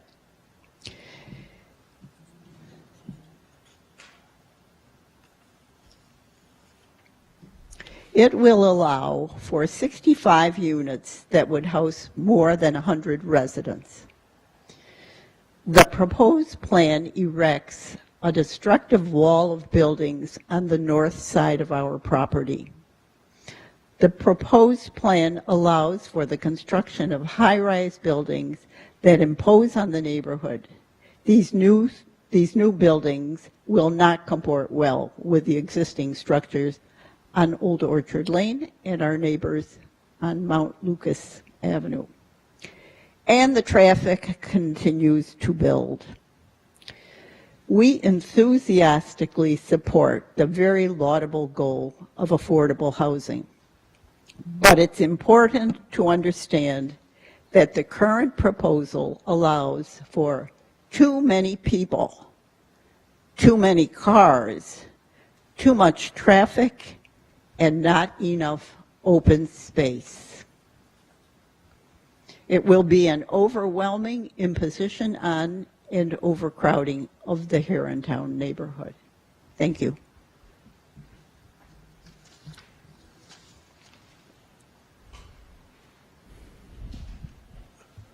Good evening.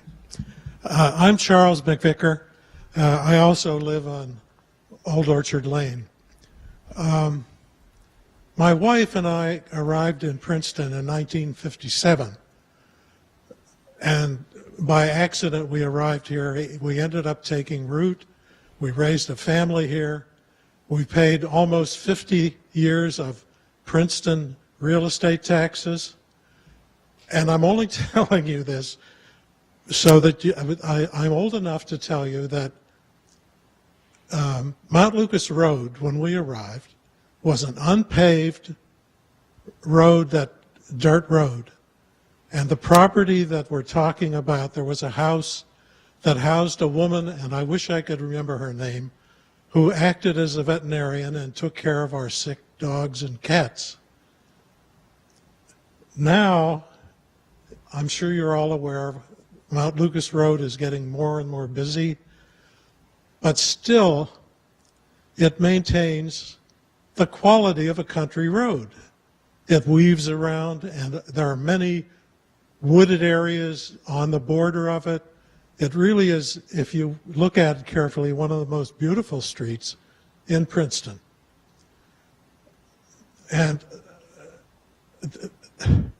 the lot that we're talking about then was used by CARE, the people who took care of dogs. The house has been torn down, but that property was originally for a single house. It was spacious property, but it was for a single house. CARE also built a 2-story kennel for their dogs and cats, which is still there. And you can see that a 2-story building is not obtrusive. if I don't know how many of you have looked at the lot recently. Across the street from the lot is a one-story medical facility. Next to the lot is a one-story medical office building and then a two-story office building. Across Mount Lucas Road, there are private homes, a few, and one of these wooded areas. It goes clear up the hill to Bunn Drive and the church. I took a walk I went over to this property the other day. I don't think anybody's mentioned this. I started counting the trees that are on this property. These are very tall, mature trees. When I got to 50, I quit counting, and I was only about halfway through. Whoever does this building on the property can start a lumber yard. They're going to have to cut down 100 trees, you know, and I think that's too bad. As Marge said, we are not against. Oh, I want to also mention, when I first heard about this project, it was well along the committee. I was here last week for the committee, and all the I's were dotted, the T's were crossed. It looks like it's a done deal. I was surprised that the neighbors didn't get a chance to talk about it or be involved in the development. I've been shocked that they think they can shoehorn two apartment buildings, a three-story and a four-story, and the parking for 800 cars, or 80. I think I'd like to say 800 to make you scared, but 80 cars. It is really going to increase the traffic in the area, which is already getting pretty bad. And I think that those buildings are totally inappropriate for our neighborhood. It's destroying the quality. We really still are a bit country with the Mount Lucas Road, and there are not a lot of other developments around.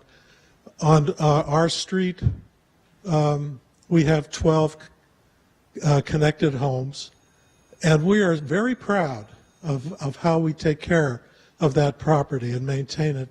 You're welcome to come and see our spring flowers, which are blooming now. So we're proud of the area, and I just have a great feeling that this whole thing is going to destroy part of the quality of the area. I'm going to end with a little personal. Oh, I have two personal things. One is that realtors have begun to tell us that it's going to depreciate our property. I am 88 years old, and you can imagine that the value of our house is a large part of our retirement fund. And the other one is just a very personal one. Our unit is closest to where these buildings are going to be. Every morning I wake up and I can look out my bedroom window through these wonderful trees that are going to be cut down, and I can watch the sun rise. And I can almost tell what time it is. It's like a sundial. It's one of the pleasures of life. If this building is built, the four-story one, it will be, I think, maybe 50 yards from my bedroom window, and it will be tall enough to block out the sun. And I will never again get to see the sunrise the way I do now. I just think this whole idea is totally inappropriate. Thank you. Thank you for hearing me. Thank you. Next, we have Louise Grossman.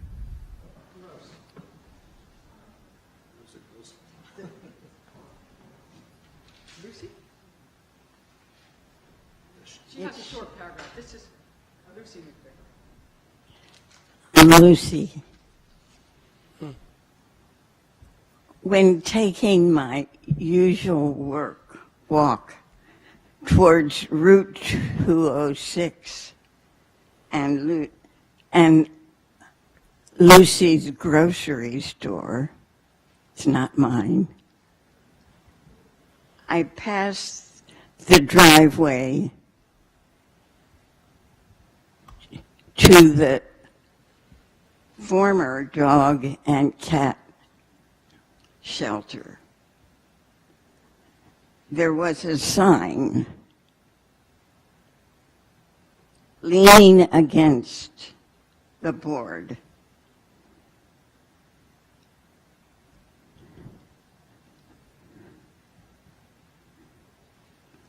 That very quickly, and all I remember, because I walk fast,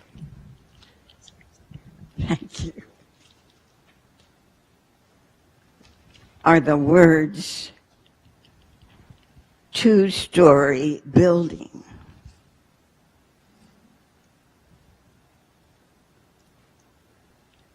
Will be built here. I remember the two-story part, but I checked out the other two big buildings on my way to Route 206 and discovered the one-story and two-story buildings. The sign has been removed, and I did not have my camera with me, so I could not photograph that they planned on a two-story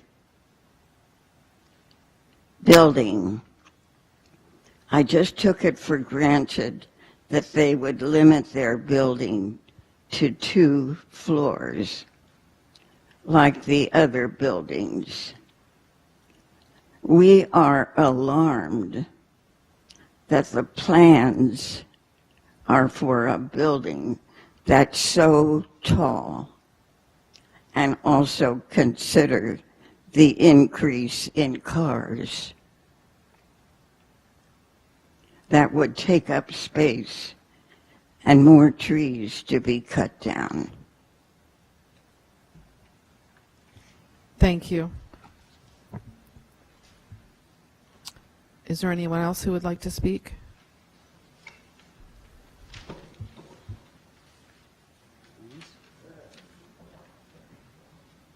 Louise Gross, very briefly, and I have a big voice. So I also live at Old Orchard Lane. I'm number 30, 2 down from the McVickers. And things that I would like to ask you to consider also are, whenever 206 is blocked by trees or something, the entire U.S. Route 206 comes down Mount Lucas. It's quite overwhelming. When also the other, have you ever done an environmental impact study? I haven't seen that. I assume that one has been done, but I haven't seen it. And also the bike and the road condition for Mount Lucas. The paths, theoretically bikes go on the Mount Lucas Road, but it's so dangerous and so bad on the edge. They go down the sidewalk where the people walk. And so people walking there have to contend with bikes going top speed both directions. So even people, if you want them to walk down to McCaffrey's for food, it's just not safe, and it's up and downhill. The density that you have, that from the article in Planet, Princeton Planet, the density that you show on this planned project on this street is so many, many, many times higher than every other one you've done. And you've done some gems in other places.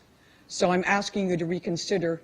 I cannot believe that in the over 700 homes that still have to be built, that cutting from 65 to 22 or 30 is going to make any difference in your overall 10-year plan. And I ask you to reconsider that, because this little group of people on the street as well as our street, we're going to be hugely affected. And any other place, I don't see anybody else of higher wealth having to deal with it in their own backyard. Thank you.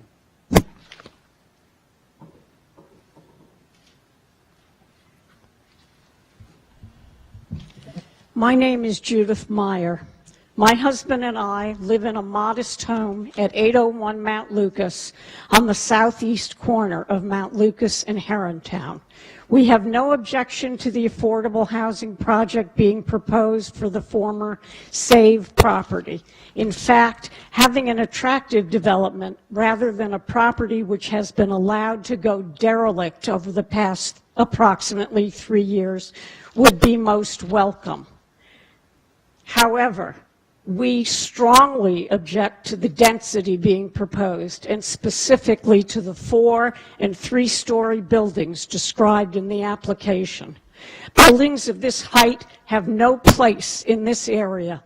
We fully realize the council's enthusiasm at having such a parcel available for development as affordable housing.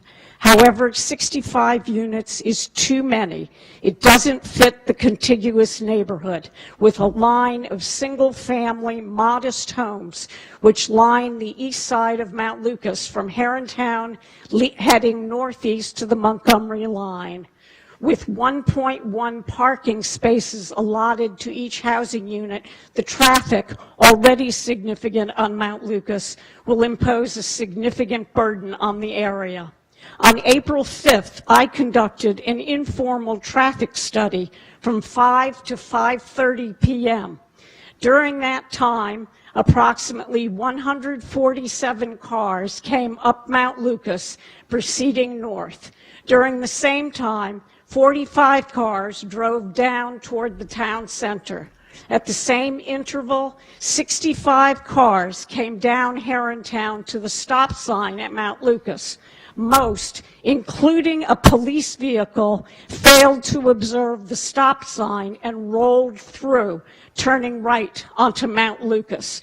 A few vehicles turned left from Herrontown, but most turned right towards town. Ms. Crummiller, if you're looking for a revenue stream, you might park a police officer or two out there to nab people for sailing through that stop sign.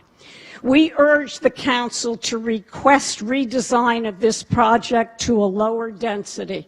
As it is currently, there will be too much additional traffic, too much additional noise during the day, and potentially during evening hours to be absorbed in what is now a mostly quiet neighborhood area.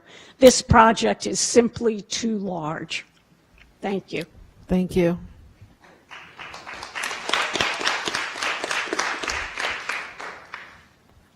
So I'm Mark Miller. I'm the Homeowners Association president for Dogwood Hill. So we're 11 houses, and the bottom of our street abuts Mount Lucas, approximately 200 feet from where the SAVE property is.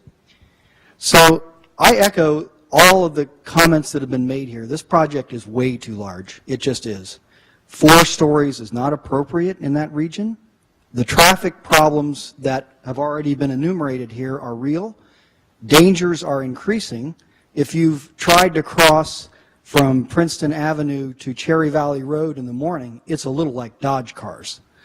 We're going to be adding more cars to that. I see no plan here for any infrastructure changes on the road system in that area, and I think that would be definitely appropriate. And lastly, I want to comment on something that one of your councilmen commented on earlier, which was Grover Park's pollution problem. So my wife and I pick up trash along Mount Lucas.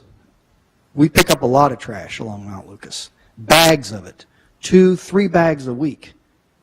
This is a traffic problem that is not getting any better, and the addition of additional homes there, I think, will make it worse. We're all for affordable housing, just not this big a building. We like to support that effort for sure. Also, the comments made earlier about it being green, I totally support that. I'm an environmental scientist. Thank you.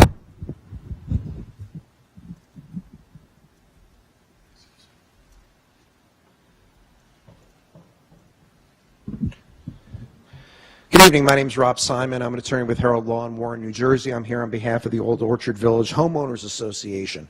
So I have with me a professional planner, Carl Peters, who's going to hand out 2 documents. The first document I believe you've already seen, which is a proposed markup of the ordinance that's up for public hearing this evening. I provided it to council for Princeton as a professional courtesy this morning. It is a marked up version showing proposed changes that we believe are needed to make this ordinance potentially viable and buildable in conformance with your master plan. And certainly, Mr. Peters is here. We know with limited time, and we do oppose and object to the 3-minute limit because we believe it's contrary to law. We also would like to have Mr. Peters, which is the second handout, provide a short PowerPoint demonstration or presentation with regard to this proposed ordinance. So I will have some further comments at the end, but for now, in the interest of time, I will turn it over to Mr. Peters, professional planner, professional engineer, state of New Jersey. For the record, let's mark the document that was distributed as P1, public document 1. There's two documents. And the second one, P2, but let's identify them. We don't have them here. Do you have copies for us here? Yeah. Everyone has copies. Okay. So one is P1 and then the second one is P2. Thank you. So the P1 will be the ordinance markup, and the P2 will be the PowerPoint presentation. Go ahead. Good evening. As many of you know, I appeared before the Planning Board on the 21st of March to discuss the Planning Board's comments about the way this ordinance comports with the master plan. And at that meeting, Mr. Mueller mentioned the fact that I had some decent points, and that the council better be prepared to say why that they're proposing this ordinance. So and you saw the memo by our attorney in response. I've seen the memo, I've seen the resolution, and I'm trying to lay the groundwork a little bit. Some of my comments are specifically related to the resolution you're proposing. For example, I don't believe this A3 zone observes good planning principle. I think it violates them. It's not consistent with the master plan. Yes, certainly one of the concerns of the master plan is creating affordable housing. We know that. There's a need there. But along with that, the master plan, one of its primary goals is to be concerned about existing neighborhoods and how new development is going to impact upon them. The resolution talks about it's based on smart growth principles. Well, I don't really think so. The site is not within walking distance of shops servicing public facilities. Yes, there's a CVS. Yes, there's a couple banks. Yes, there's Lucy's grocery, which is not necessarily for affordable income people. The site is located at the remote corner of the municipality. It's not near the rest of the community. It's isolated. And it's all affordable. It's not integrated with peoples of different incomes. And I believe that the proposal as it's put together right now is not in accordance with the master plan. We talked about part of the goals of the master plan. The primary goals include maintaining the character of existing neighborhoods. You've heard the neighbors here mention the fact that it's not that it's affordable housing. It's not even that it's multiple family next to their rather small residential zone of attached single family houses. It's that it's too big. It's too dense. It's too tall. There's not enough buffering. There's too much impervious cover. The master plan says new development and redevelopment should be compatible with and minimize its impact on adjacent uses. This plan doesn't do that. The master plan also says we should apply standards that minimize and buffer impact on adjacent uses. This proposal we have before us tonight cuts the buffering in half. How does that apply standards that minimum the impact? You're at least doubling the impact just by cutting the buffering. As the neighbors have mentioned, this plan causes great negative impact on them. And what is very striking to me is that in reviewing comments from the governing body, and certainly at the planning board 2 weeks ago, I stood up and expressed concern about the density of this and then the impact on the Old Orchard neighborhood. There was not one question from the board, not one comment that related to the fact that this dense development would impact its adjoining neighbors.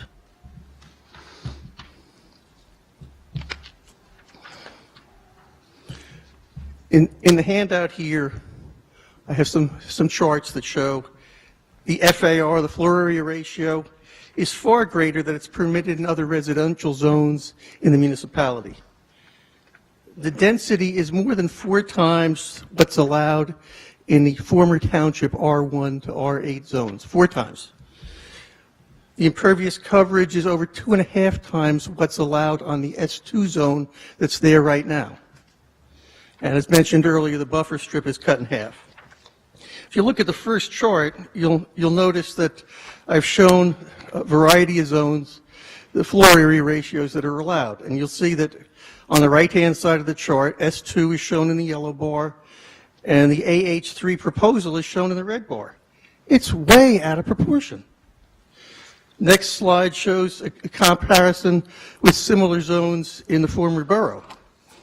And we know that most of those zones are much smaller lots. This AH zone... Oh, wait a minute. I think we might have... I see pictures on yours and ours... Oh, is here... Sorry. The title I'm on right now is Comparison with Maximum Floor Area Ratio in Former Borough Zones. Okay, sorry. We didn't... So you'll see here that I have the former borough residential zones in blue, the proposed AH3 zone in red, the existing S2 in yellow, and the zone that's R2, which is the current zone for the Old Orchard Lane folks, is in green.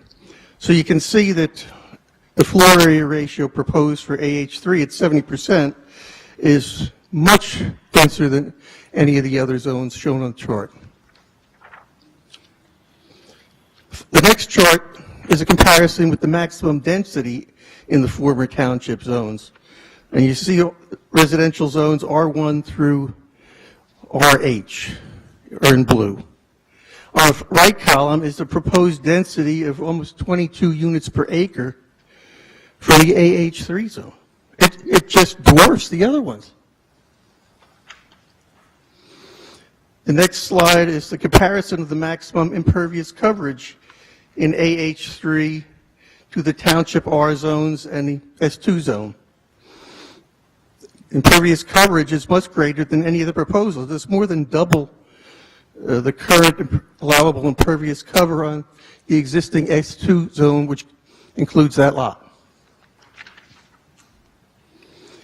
In fact, the impervious cover that's proposed for the corner of Mount Lucas Road and Herringtown Road is even greater than that is allowed in the central business district. Does that seem appropriate? Next slide shows a comparison of the buffer widths. The green is the current township buffer zone that applies to the S2 zone on the border with the R2 zone, which is Old Orchard Lane. On the right is the buffer zone that was created on the Merwick-Stanworth property adjacent to the John Street housing, the west side of John Street. And the red shows the proposed AH3 zone. The buffering is much less. This proposal is far different than what you showed in your fair share housing plan, where the S2 zone was considered for an affordable density of 6 units per acre. Now you're proposing 22 units per acre, more than 3 times the original proposal. The density proposed for this lot is more than twice as great as the density that you're proposing on Stanworth and Merwick or the Butler Tract. And I've included some slides from your fair share housing components, which shows the comparisons between the S2 zone, the Butler Tract, And just in terms of comparison to who are the neighbors of those other lots that are being considered for affordable housing, the Butler tract is just surrounded by what's an R5 zone currently, and that's a density of 2 units per acre. So in this case, you thought that 12 units of affordable housing was appropriate adjacent to a density of 2 units per acre. Griggs Farm is adjacent to an R4. That's about 11 units per acre. But the R4 is a density of 1.3 units per acre. And now this affordable housing 3 zone is adjacent to an R2 zone with a density of 0.7 units per acre, yet the zone proposes to build 22 next to it. Next slide is a photograph of the buildings that were recently constructed on Franklin Avenue in the old hospital site. Now we note that along Franklin Avenue, opposite the housing on the other side, the project built 2-story houses, not 4 stories. Because you remember that the original ordinance, which you revised and resubmitted, originally it proposed 3 stories adjacent to Old Orchard Lane, and you removed that restriction. So now the proposal is for 4 stories adjacent to 2-story single-family attached homes. Next slide is, we have 4 stories on Paul Robeson Place in Palmer Square. Does that seem appropriate for Mount Lucas Road?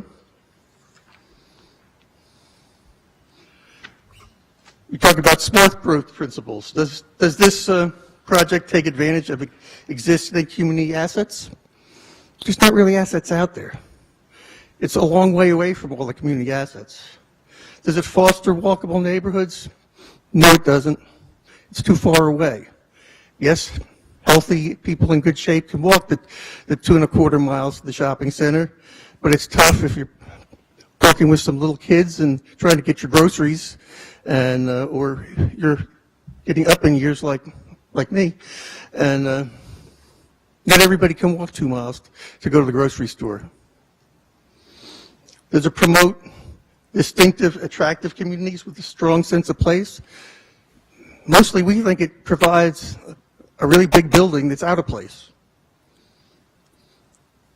Does it make development decisions predictable, fair, and cost-effective? Well, how are they predictable to the neighbors here when the fair share plan said 6 units per acre, and now all of a sudden they find out that what's really going on is more than 3 times that? And frankly, they don't believe that the process has encouraged citizen and stakeholder participation. Just to go through some of the walking distances, which I scaled off. It's about 2 miles from this site to the shopping center, 2.25 miles to John Witherspoon School, 2.5 miles to the high school, 2.75 miles to Community Park School or the public pool. It's a long way to get to the pool if you're trying to cool your kids off in the summer. And the public library is over 3.5 miles away walking. The next slide shows the proximity to the balance of the Princeton community. Now you'll note that the center of the municipality, the geographic center, is located pretty close to the intersection of Birch Avenue and 206. So this proposed AH3 zone is more than 2.25 miles away from that as the crow flies. You can see here some of the key community destinations and how they, what the proximity of them is to the proposed zone. They're not really close. We're over, this site is over 2 miles from the center of the town, but only 1,300 feet from the remote edge. Okay, I think we get the point about the distances. Do you Okay, want to okay, fair enough. Thank you. But the other thing that you talked about was it's close to a bus route. That's one of the comments that was made that makes this site so special. It's about 1/3 of a mile from the bus stop, from a bus that runs every 75 minutes for a limited portion of the day.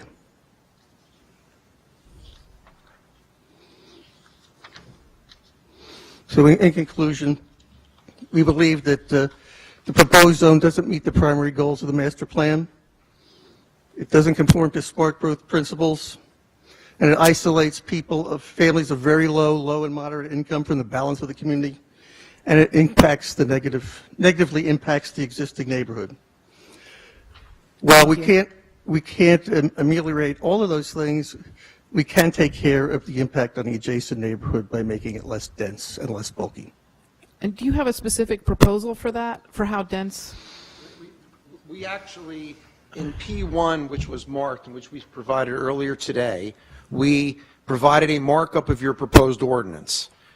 And it does not eliminate the ordinance, but it changes and modifies key sections of the ordinance that are material to the future development of this site.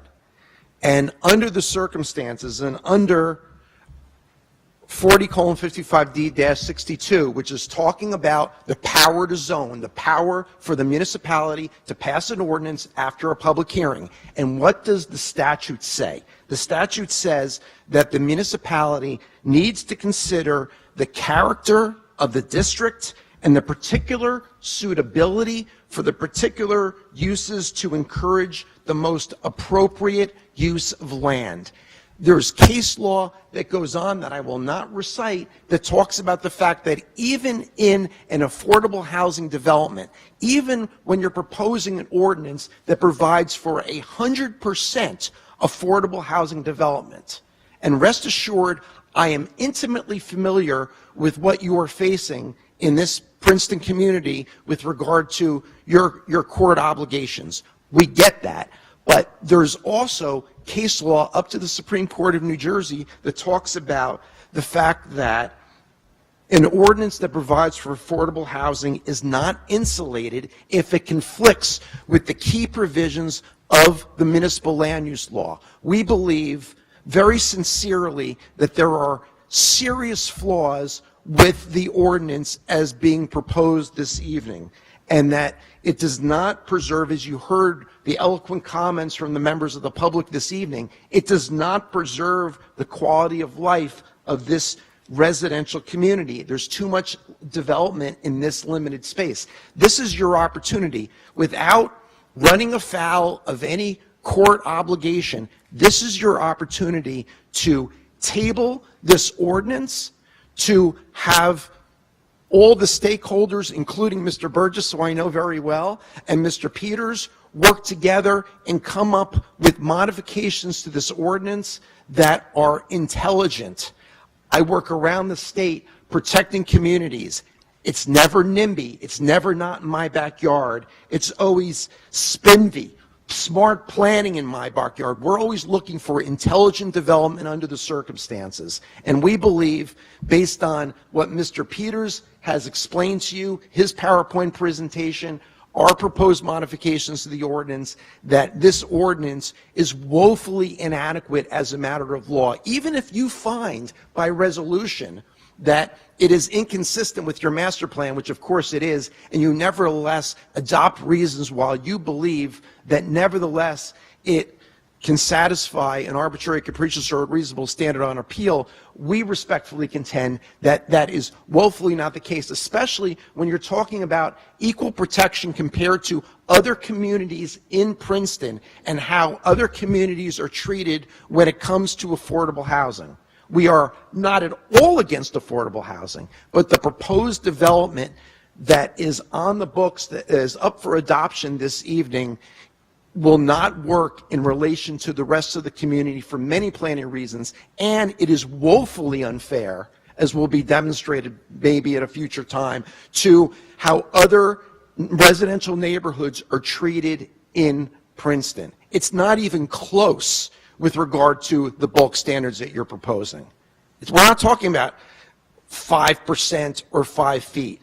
It's a massive difference in how you're treating this community in relation to how other residential communities in Princeton are treated. So we respectfully appreciate the time. We know you're listening. We thank you for that. We thank you for listening to Mr. Peters. We're more than happy to work with Joe Burgess and come up with an ordinance that is more intelligent, that is protective of this community and particularly of his neighbors. So we thank you for your consideration. Thank you.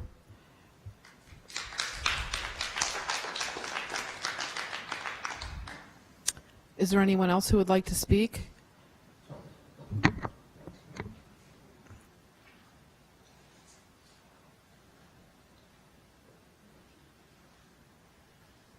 Good evening. My name's Steve Gilbert. I'm a resident, and I live on Madison Street. I'm also a city planner by training, and I'm also an affordable housing developer. I have no affiliation or connection to this project, but I do appreciate the challenge that this community has to meet its fair share housing obligation. A community where there's real scarcity of land. It's not a West Windsor, it's not a Hopewell where there's land. Tough decisions have to be made. And as a resident, I do encourage the council to do what it has to do to meet the township's obligations. One thing I can speak to is the challenges of developing affordable housing. The economics are such that it becomes exponentially more difficult to develop a property the smaller it gets. Notwithstanding the concerns of the neighbors, and I understand and appreciate their concerns, what I'd just like to share is that at some point it just does not become feasible to be able to develop. And so some very tough decisions do have to be made here. So I do appreciate the concerns of the neighbors. I have looked at the plans. I feel that a lot of effort has gone into designing this property that addresses the concerns. And as a resident of the township, I do support it. Thank you.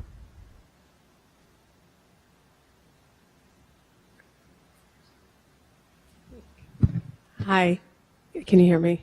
I'm not good at this. Carol Golden. I'm the chair of Housing Initiatives of Princeton, a nonprofit in town that supplies transitional affordable housing for working families, as well as rental assistance to people who are at risk of eviction. So my perspective is a little different, I think, from those, and I respect the views of the residents in the neighboring areas. And I just had like 2 seconds of something to say, which is, every reference has been to the, the legal obligation that COA, or the court, in this case now that we're at the courts, has placed or will place specifically a real number at some point. We don't really know. And for me, I just want to point out that it's the legalese about the obligation sort of distances us as people from what it really is, which is this housing for people. It's not just an obligation, it's not a number, it's people living in our town who need affordable housing. And I'm so aware of this because of the work I do, that there are a lot of working families who want to be a part of our community. And they're our neighbors, and they work near us, and they work in places we frequent, and they're people we know. And for me to hear about a development that's going to provide 65 units of affordable units of houses for people that so needed, that it excites me. And I understand it's complicated, but from my perspective, I'm in favor of this because I think it's really what we need. Thanks. Thank you.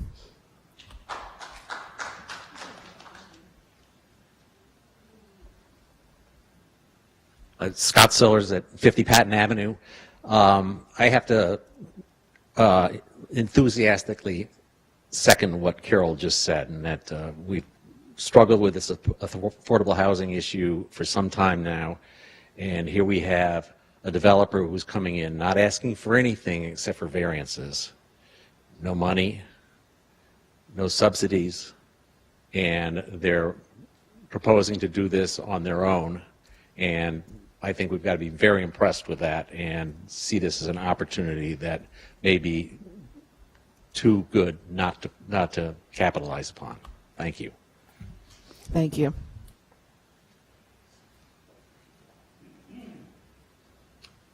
Hi, good evening. Ed Truselli. I am the executive director of Princeton Community Housing, but I'm speaking on my own this evening, not on behalf of the organization. Certainly, a lot of points raised this evening, and all I wanted to do was point out that I think the municipality has been in this position in the past. I want to point out that Elm Court and Harriet Bryan House are two affordable housing communities that are in a neighborhood that is or has been, very established with a low density. So it's been able to it's been accomplished in the past through building consensus and working together. And all I wanted to do is point out that it can happen again. And as long as it's done sensitively, it's something that we need to do, not only because we have an obligation, but because there are about 1,800 households on the waiting list to have affordable housing here in Princeton. Thank you. Can we speak again, or was that the 3 minutes? Like I used a minute and a half of my time.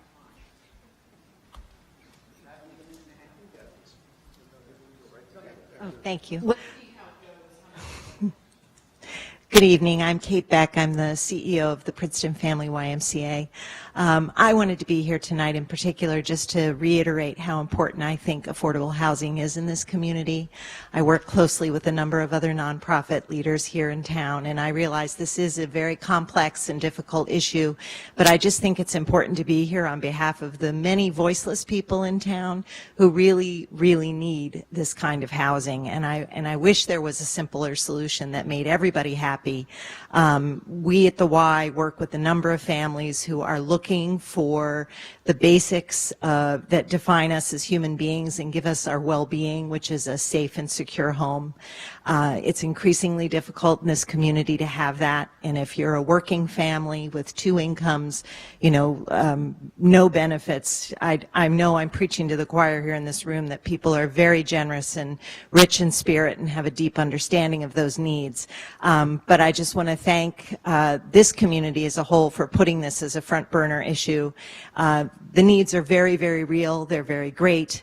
We have lots of children whose lives are going to be affected profoundly by the fact that they don't have this kind of security and safety in their lives. And if we can find a solution to give that as an opportunity to them, I think that is something that we can all feel really, really good about as human beings. And I just want to reiterate what Carol was saying. This is very much a human issue. So thank you. Thank you.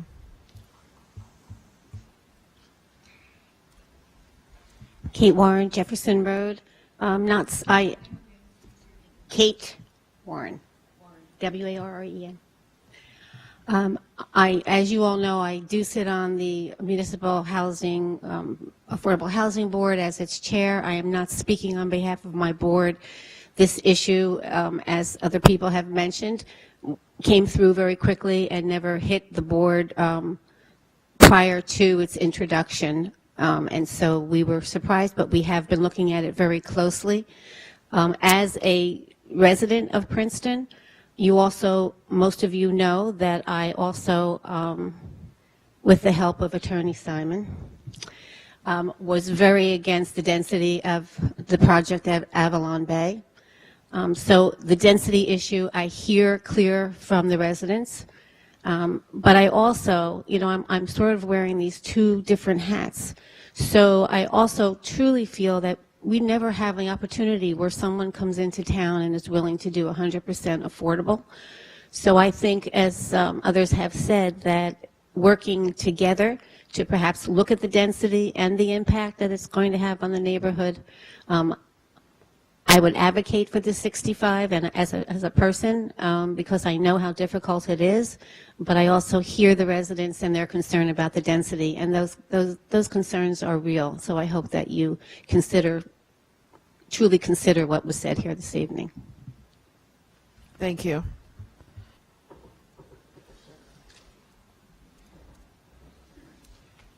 I just wanted to speak to just 2 points. One, and thank you for the comments.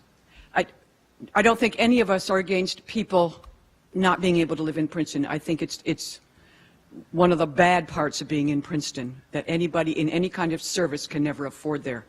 But I also want to look at, I have seen, not in detail, but some of the size of the apartments in this place.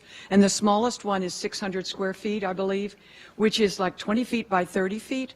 That's really inhuman to ask somebody to live in and say, oh, look, we gave you a house or an apartment. I just would like to address that as well.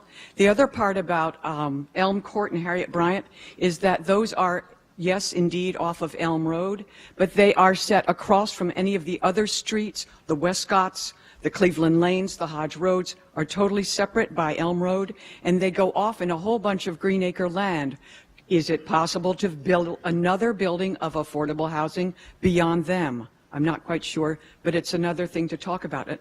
So we're not saying don't, we're saying pick what's good for here, keep your absolute love of building for Princeton, which is appropriate, and are there other places and other nooks that could also be used? Thank you. Can I have your name real quick? Yeah. For the record? Oh, Your sorry. name again. Louise Gross, again, 30 Old Orchard Lane. Thank you. I think we all hear that it's not the affordable housing component, it's the density and other issues. I just want to give you that because I think we all understand that this is a big building that's being proposed. Is there anyone else who hasn't spoken who wishes to speak? Okay. Okay, so I guess we'll bring it back to the council unless, do you want to say anything, or do you want to answer any of the concerns or talk about the issues? I mean, one of the questions is about the density. Certainly. Joe Burgess for the record. I don't think I'm going to say anything that isn't obvious. You know, the density is what it is 21.6 units to the acre.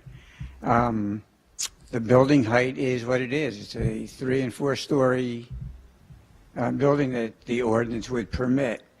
There was a comment that said there was no simple solutions to the answer to the question that you are facing.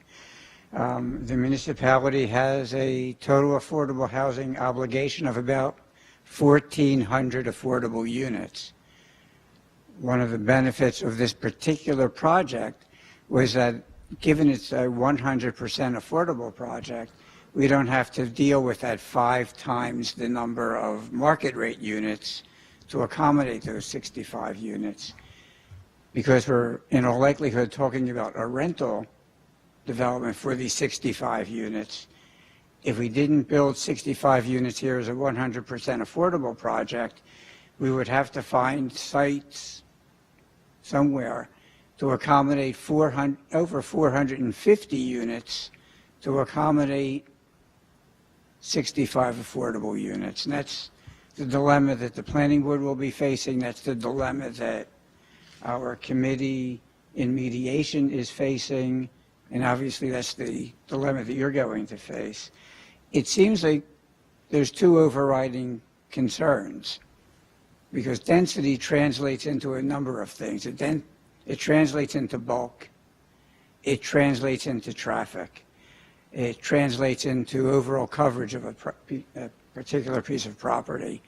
When we look at 2 of those 3 items, I just want to point out that in terms of traffic, when one compares based on Institute of Transportation Engineers handbook of traffic generating potential, when we compare 65, oh, certainly.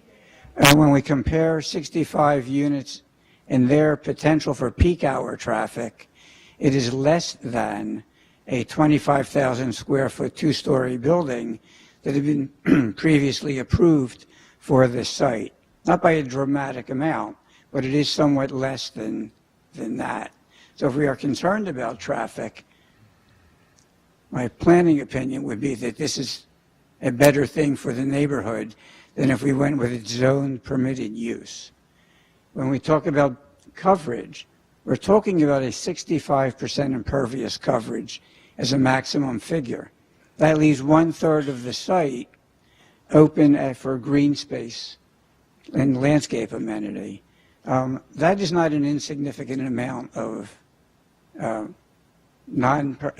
non-impervious coverage. That leaves you with the bulk of the building. And one cannot achieve 65 units here without going to a height greater than what is historically been contemplated in this area. And I understand the implications that it has for the surrounding development. But without going that route, we are left with finding other sites, which simply the municipality does not have. So I've often said that planning is a balance of competing interests. And when we talk about what I'll call the modest traffic generating potential of this use versus its own use, and the modest overall impervious coverage versus the bulk of this building. And when we talk about what we're contrasting in the end is affordable housing, which is a constitutional obligation that one has to address. I think the conclusion, from my perspective, is obvious. Now, there may be ways to adjust the building design and adjust the setbacks to ameliorate to a certain degree the overall impact.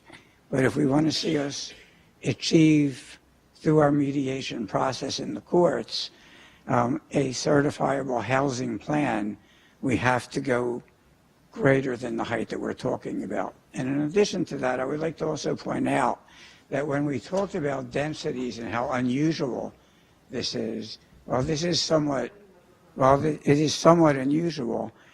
Merrick Stanworth had been identified as one modest density. In fact, that's 20 to the acre. There's 326 units on 16 acres. It comes out to 20 to the acre. The Avalon Bay project had been mentioned. That's even double that size. So there are a few, not many, but there are a few projects in the municipality that are in fact greater in density or similar in density to what is being proposed here. Thank you. Okay. Just to address one issue that was brought up, it's important to note that Princeton is under the jurisdiction of the Superior Court at this time, developing our fair share plan. It was mentioned that it kind of gave the impression that we had completed that. I think at some point someone said our plan.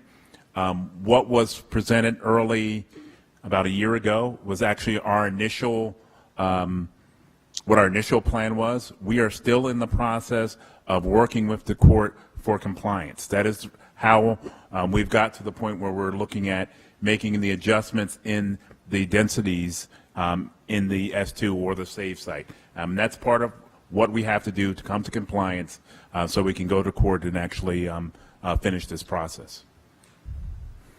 David? Yeah, and I would just tag on to that I think that 6 units per acre that was contemplated was in a mixed-use setting. So the density of the buildings and the use of those sites would have been considerably greater than implied by a 6 unit per acre density that is being used as an example. I also want to mention that each of these other denser developments like Merwick Stanworth, like the Hullfish North, like Avalon Bay, are cheek by jowl with single family residential as well, not just the Elm Court project that was mentioned before, but Green Street is right across the street from Hullfish North. Mr. Peters showed the picture of the nice 2-story houses along Franklin Ave, respecting the houses across Franklin Ave from them, but you didn't mention the houses on Harris Road that are right up against, no buffer whatsoever against the 4-story portions of Avalon Bay. So, if you want to be accurate about precedent throughout the town, you have to realize that these are the kinds of challenges that we are facing everywhere that we want to put multifamily housing. And by the way, the affordable housing plan, which is not entirely public yet because the settlement is still being developed, this site has the unfortunate luck of being the first one to go public because of the funding cycle that it's trying to take advantage of. But I assure you, you will see many other projects that will feel too dense to the neighbors in those neighborhoods where they're proposed, and they are well distributed throughout the town. It's not, we're not trying to relegate affordable units to the periphery. And then my final comment about that is that we really have hopes to rezone the S2 zone to create a lot more amenities of daily life there. So right now there's not all that much.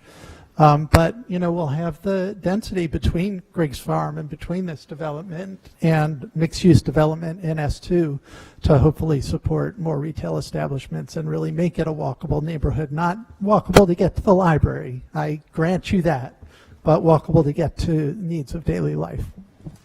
May I ask a question to each of you, please? I wanted to say... The public comment is over. Sorry. So, I'm sorry. Can I had some... The public comment was not closed. She I'll closed close it it softly. It's going to be very short. I just would like to know how much each of you would like to have a 4-story apartment built within 50 yards of your home. Thank you. That's all I want. Okay. So public comment has been closed now. All right. So I would very much like to answer that, but I won't. So, but one-on-one, I would be happy to. I want to start by saying that I do appreciate hearing your comments and your concerns. I respect your views, and I am hearing your concerns. But what I wanted to do was I wanted to address a couple of the comments that were made. One was about the 100% affordable housing, making it seem as it would be something negative to have 100% affordable housing as opposed to mixed housing. I'm very familiar with the Princeton Community Village, PCV housing, and just from what I know of it, I can tell you that it's aptly named. I see the residents that live there really, truly are a community. There's a support group there, and for any affordable housing going forward, that's what I would like to see, especially if it's 100% affordable. Having the capability of providing social services and providing support. So that's what I want to see when we put in affordable housing. The other one was the comment that was made about the size of the unit, 600 square feet being inhumane conditions. I can tell you, I have personal knowledge of many individuals that are living in very, very crowded conditions because they can't afford anything on their own. So very often we have multiple families that are renting what they can afford and really, truly living in crowded conditions. So 600 square feet, I can tell you would be a luxury for some. And that's just it's just comments. I don't have any questions, really. I'll go. I think Mr. Burgess put it best when he talked about a balance of competing interests. I mean, I can certainly sympathize with a lot of the folks who, from like Old Orchard, et cetera, who spoke. But look at the alternative. One thing I think was glaringly missing is that of the folks who spoke, and like I said, I can sympathize and I can sympathize with the last question, who would want a 4-story building next to their house. At the same time, the thing I found glaringly absent from the comments was, what are the viable alternatives in Princeton? I hear people saying, yeah, we support affordable housing, et cetera. You know, oh, I'm sorry. We don't have a lot of cornfields in Princeton. We have we have a very finite available land. I drive around the 18.5 square miles here, and I just don't see a lot of alternative areas to build. We do have a plan we're still working on. Part of it is, of course, still under litigation. The bottom line is this right here. For every argument against this zoning that I hear, I ask, what's the alternative? We talk about increased traffic. Where are we going to build where traffic won't be increased? Where are we going to build where there can be increased density? I mean, everything that's said, and that I can sympathize with it, I'm not seeing any alternatives to create a better solution. So that being said, you know, I understand we generally don't like change, but I also understand that a lot of people would like to have a nice place to live. We have a very long waiting list of people who need affordable housing. So that's just the reality of the existence we live in. And that's why I'm supporting the, like I said, I know this is not popular. I may not make some friends saying it, but sometimes as a leader or a person elected to make decisions, you're going to have to make the tough decisions. You just have to make decisions that if you are questioned, you can support. And so I support this ordinance. Thank you. First of all, I too sympathize with the neighbors. This is a big change for your neighborhood. And pardon? I'm sorry. I said that I'm acknowledging that this is a big change for your neighborhood, and that our town is growing. And I personally, and I know Mr. Simon, your attorney, will disagree with my use of this term since it's a legal term related to zoning, but for me personally, affordable housing is an inherently beneficial use. In Princeton, I think that I personally elevate it to the same. Inherently beneficial use means a use which is universally considered of value to the community because it fundamentally serves the public good and promotes the general welfare. So I first became familiar with this on February 18th. Councilman Cohen and I and Councilman Williamson attended a neighborhood meeting that Charlie Edlin held at the Clock Building, and we heard from the neighbors, and I was impressed in talking with the actual developer who has a strong track record of developing affordable housing that's LEED certified, that has that consistently has a manager who lives on site. And I think that the neighbors were encouraged to visit, I think in Somerville, one of the developers' developments.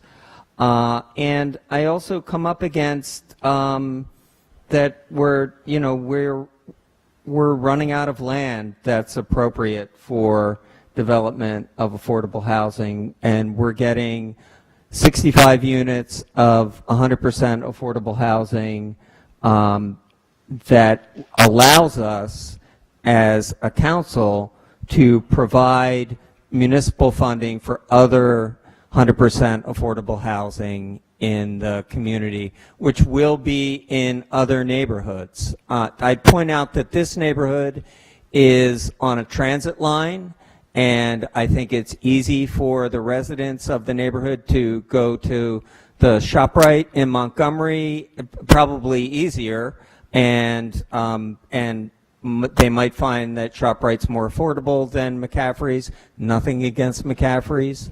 And I think the onus is on us as a town that's growing to provide better public transportation to support affordable housing in the perimeter, while we also identify sites such as the Franklin lot for additional 100% affordable housing. So I think Mr. Cohen, Councilman Cohen, said that it feels like your neighborhood's being picked on, and I would say that that's because you're first. And my neighborhood has been identified for 2 in the original affordable housing plan. I think that everyone on the dais has their neighborhood is either near existing affordable housing or is slated to be zoned for either inclusionary zoning or 100% affordable housing. So with respect to the neighbors and hearing your concerns, I would urge you to work with the developer on your specific concerns, and I intend to support the ordinance as it was introduced with the accompanying resolution. Thanks. Does anybody else? I too want to extend my appreciation for everyone who came tonight to speak up. This is going to be a difficult and painful process for all of us. Princeton in 20 or 25 years is going to look very different from the way it looks now. And I don't necessarily think that's something that we want to stop, but I think that we do want to plan the best we can. Some of these forces are out of our control.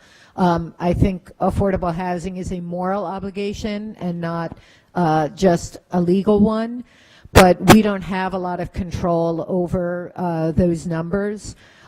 If, for example, at this particular site we reduced from 65 to 42, I think was the number, and you think about building that as inclusionary, that's 100 units that have to be built somewhere else. And just to reiterate what Councilman Cohen and Quinn have said, there will be other neighborhoods that will be affected in the same way, and it's going to be a difficult and painful process. I have been heartened by, I'm the liaison to the Environmental Commission, and one of the members of that commission has met with the developer and has found the developer to be very open to providing, at least this is in terms of sustainability, but very open to suggestions.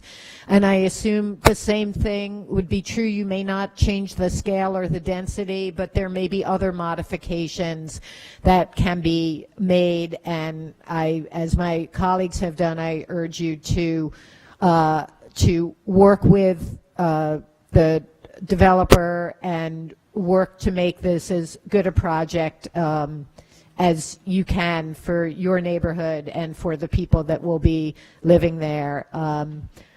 Change is coming for us all, and that's going to be hard. And it's not that we're not listening to you. I know this must be frustrating for you to all come down and take so much time to be here. I'm speaking from the heart to you, and I know that, many other people will be in here in subsequent months or years with similar issues, and, we will listen to them and do the best that we can to meet their concerns. So, do you want to speak? I just wanted to follow up on one comment that Eve made, talking about going to 42 units on this site. Even if it meant having to build 100 units somewhere else, I might support it, except for the fact, as Mr. Gilbert commented earlier, the funding mechanisms for these types of projects is such, and we've heard this from a number of experienced experts who have no stake in the game. No, they're not investors in this project. We've heard from a number of affordable housing developers that the minimum size for these projects is maybe 60 units. And so I think, we really don't have the option to appreciably reduce the density and keep the project. And I apologize for that. I wish we did, but it's one of those realities. It's not just a question of where else would those reduced units go, but that the whole project would not succeed. And I too want to thank everyone, including the lawyers and planners, who really made a good case. You did a good job advocating for your neighborhood, and I I know we all feel conflicted, even though it might not seem that way. But I think we're all pulled by what we feel is our obligation, our moral obligation to approve this. And that's why I'm going to approve it. So are we ready for a roll? Oh, is there a motion? I make a motion that we approve the ordinance with the language? The amendments that The amendments. And the resolution? And the resolution. I second it. Madam? If I could, so you're just amending the resolution to read the ordinance as amended in the record tonight? Yes. Yes, thank you. And I second that. I got it. And we're voting on the ordinance and the accompanying resolution at the same time, is that? You're voting on the resolution which adopts the ordinance. It's just that it's a lengthier and not just a simple up or no vote, because you're giving all those reasons in the event that it's considered inconsistent with the master plan. So even though both the council and the planning board, I think, have not expressed that they believe it's inconsistent, I think I've heard you all saying it is, and that affordable housing is a primary concern. But I think to be overly cautious, you are adopting it with those reasons why included. And so, by adopting I'm just saying it's one vote or two votes? It's one vote. Okay. Adopting the resolution with the amendments that were minor, that Councilman Williamson made tonight, would be included in your up or down vote. Great. Always want to be sure what If I'm it's a voting resolution, does that mean we don't need a roll call? I mean, usually we don't do a roll call. Yeah.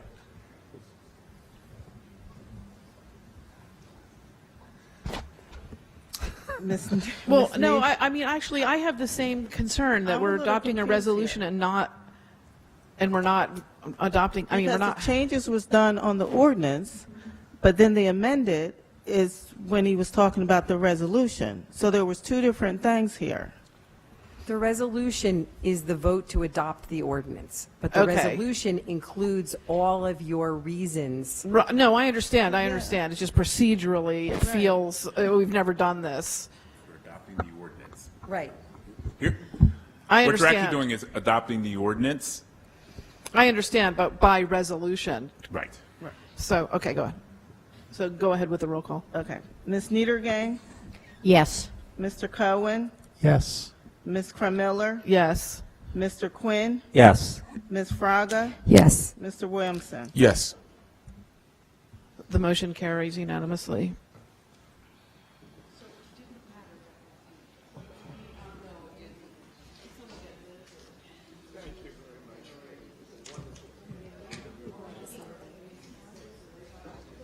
Just for the record to make sure. Council President Crummiller, out of an abundance of caution, let's take a vote on the ordinance separately. Is there a motion to introduce the ordinance? Yes, you need to do a motion to adopt, a second, and then a vote. Okay. So is there a motion to adopt the So mo- ordinance with the amendments that Mr. Williamson outlined? So moved. Okay. Okay.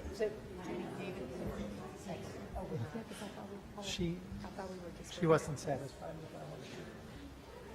Yeah, so it's been moved and seconded by, but Tim moved it and David seconded it? Yes. This is on Okay. what, Correct. though? The ordinance as amended by Mr. Williams. Talk after. I give you my card. Okay, so now you can do another roll call vote. Ms. Niedergang? Aye. Mr. Cohen? Yes. Ms. Crummiller? Yes. Mr. Quinn? Yes. Ms. Fraga? Yes. Mr. Williamson? Yes. The motion carries unanimously. We're still in the middle of the meeting. Okay, so I'm going to move on to the next ordinance while Liz is coming up to the bump. The next ordinance is ordinance 2019-14, an ordinance by the municipality of Princeton concerning sidewalk cafes and amending the code of Princeton Borough. Do you need Liz? Are you bringing Liz back in? Yeah, we're getting her, but I'm just going ahead while she's coming. I'm just helping move the meeting along. Okay. And the Code of the Township of Princeton, New Jersey, 1968. Is there any discussion on this?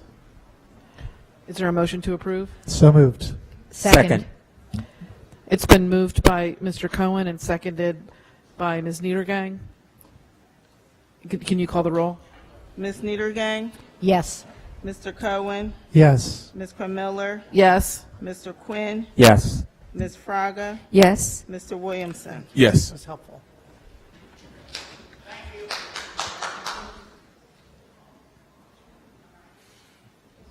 Good to get some applause every now and then.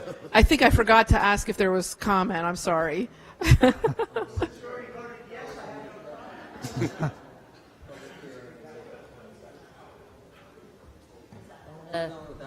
For the sidewalk cafe. Was this for the Sidewalk Cafe? Did you say that the,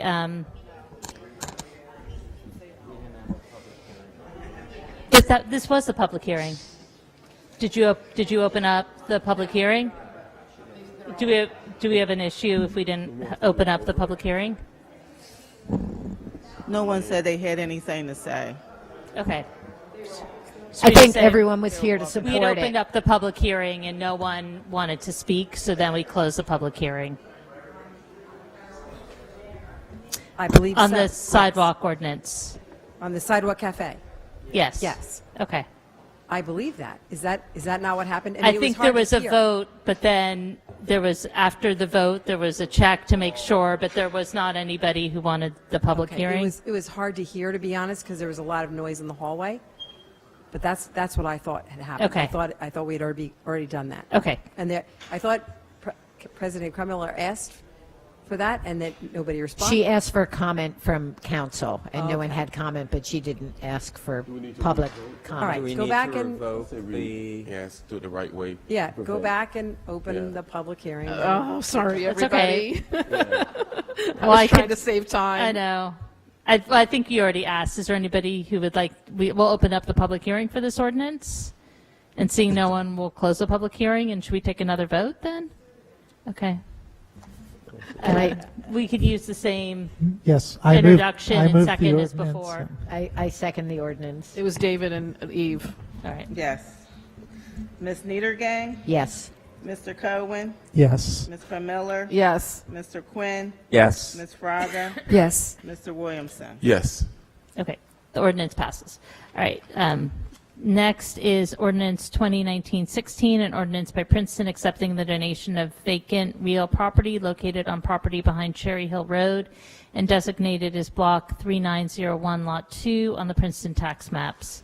I'll move this. Moved by Ms. Krumiller. Second. Seconded by Mr. Quinn. Any discussion? This is a piece of open space that was recommended by Friends of Princeton Open Space that we acquire, and it backs up to Witherspoon Woods.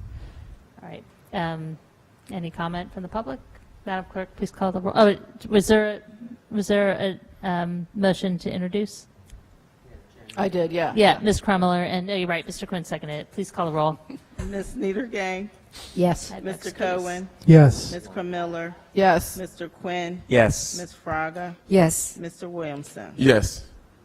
Okay, the ordinance has been introduced, and the public hearing will be on April 22nd, 2019. Next, we come to resolutions. The first two resolutions have to do with the spring planting program, 19115, resolution authorizing the award of the contract known as Princeton Spring 2019 Planting Project to Sunset Creations Incorporated in the amount of $24,990, and 19116, resolution authorizing the award of a contract known as Princeton CSIP Planting 2019 Project to Sunset Creations Incorporated in the amount of $29,890. And these are separated because one is being funded through a grant. So is there a motion to approve in block? So moved. Second. Moved by Mr. Quinn, seconded by Ms. Krumiller. Any questions or comments? All in favor? Aye. Aye. Any opposed? Okay, resolutions pass unanimously. Next is 19117, resolution authorizing an increase in the amount of $29,900 to the current value of the existing contract with Tom L. Wells Electrical Contractor Incorporated for electrical services, various locations within the municipality of Princeton during 2018. So moved. Moved by Ms. Krummeller. Second. Seconded by Mr. Quinn. Any questions or discussion? All in favor? Aye. Aye. Any opposed? Resolution passes unanimously. Next is 19118, resolution authorizing an extraordinary unspecifiable service contract with R&D Consulting for information technology support from April through June 2019, not to exceed $64,350. Is there a Mayor, motion to approve? I'm sorry, I had a question about that. I'm not sure I understand exactly what this is, and is this a regular ongoing expense? It said that it could be renewed once, so could someone just tell me Absolutely. exactly? Thank you. It's for a couple of things. One, since with the reorganization of our IT department, we have needed additional assistance. We've used R&D to do that contract. We have a number of, right now, a number of projects where we do need assistance. We have brought them in to do those assistance, particularly in the police department. In addition to that, we still have some fluctuating in our staffing in our IT department, so we wanted to keep options available for us as we move forward. But again, just to confirm, you see this as something for this quarter, next quarter, and then after that, it's not going to be a continuing, ongoing expense as far? It should not be, but we did Okay. want to have some flexibility because we are actually one of the staff members will soon be leaving, so we wanted to have that flexibility depending on what happens with the recruitment process. Okay, thank you. All right, is there a motion to approve? Moved by Ms. Krummeller. Second. Seconded by Mr. Cohen. Any further questions or comments? All in favor? Aye. Aye. Any opposed? Resolution passes unanimously. Next is 19119, resolution requesting a 6-month extension of time from the New Jersey Department of Transportation to award the construction contract for Bank Street improvements for the fiscal year 2017 municipal aid grant. Is there a motion to approve? So moved. Second. Moved by Ms. Krummeller, seconded by Mr. Quinn. Any questions or comments on this? All in favor? Aye. Any opposed? Resolution passes unanimously. Next is 19120, resolution concerning the Department of Transportation's denial of an all-pedestrian phase for traffic lights on Nassau Street. Is there a motion to approve? I'll move it. I'll Second by second Ms. it. Fraga, seconded by Enthusiastically. Ms. I would like to Krummeller. second that And, one. Jenny, did you want to say anything about it, or do you just want to vote? It speaks for itself, but I hope New Jersey Department of Transportation will react. Hope they start to actually implement their own complete streets. Right. I think a big part of this resolution is that its Legislation. own policy dictates that it treats pedestrians equally with cars, and that their memo didn't. And Princeton desperately wants help with keeping pedestrians safe. Well said. All in favor? Aye. Any opposed? Resolution passes unanimously. Now we come to the consent agenda, which contains items of a routine nature, passed by single vote. Are there any items anybody would like removed from the consent agenda, or is there a motion to approve the consent agenda? Second. Moved by Mr. Quinn, seconded by Ms. Fraga. All in favor? Aye. Any opposed? All right. Consent agenda passes. Is there a motion to adjourn?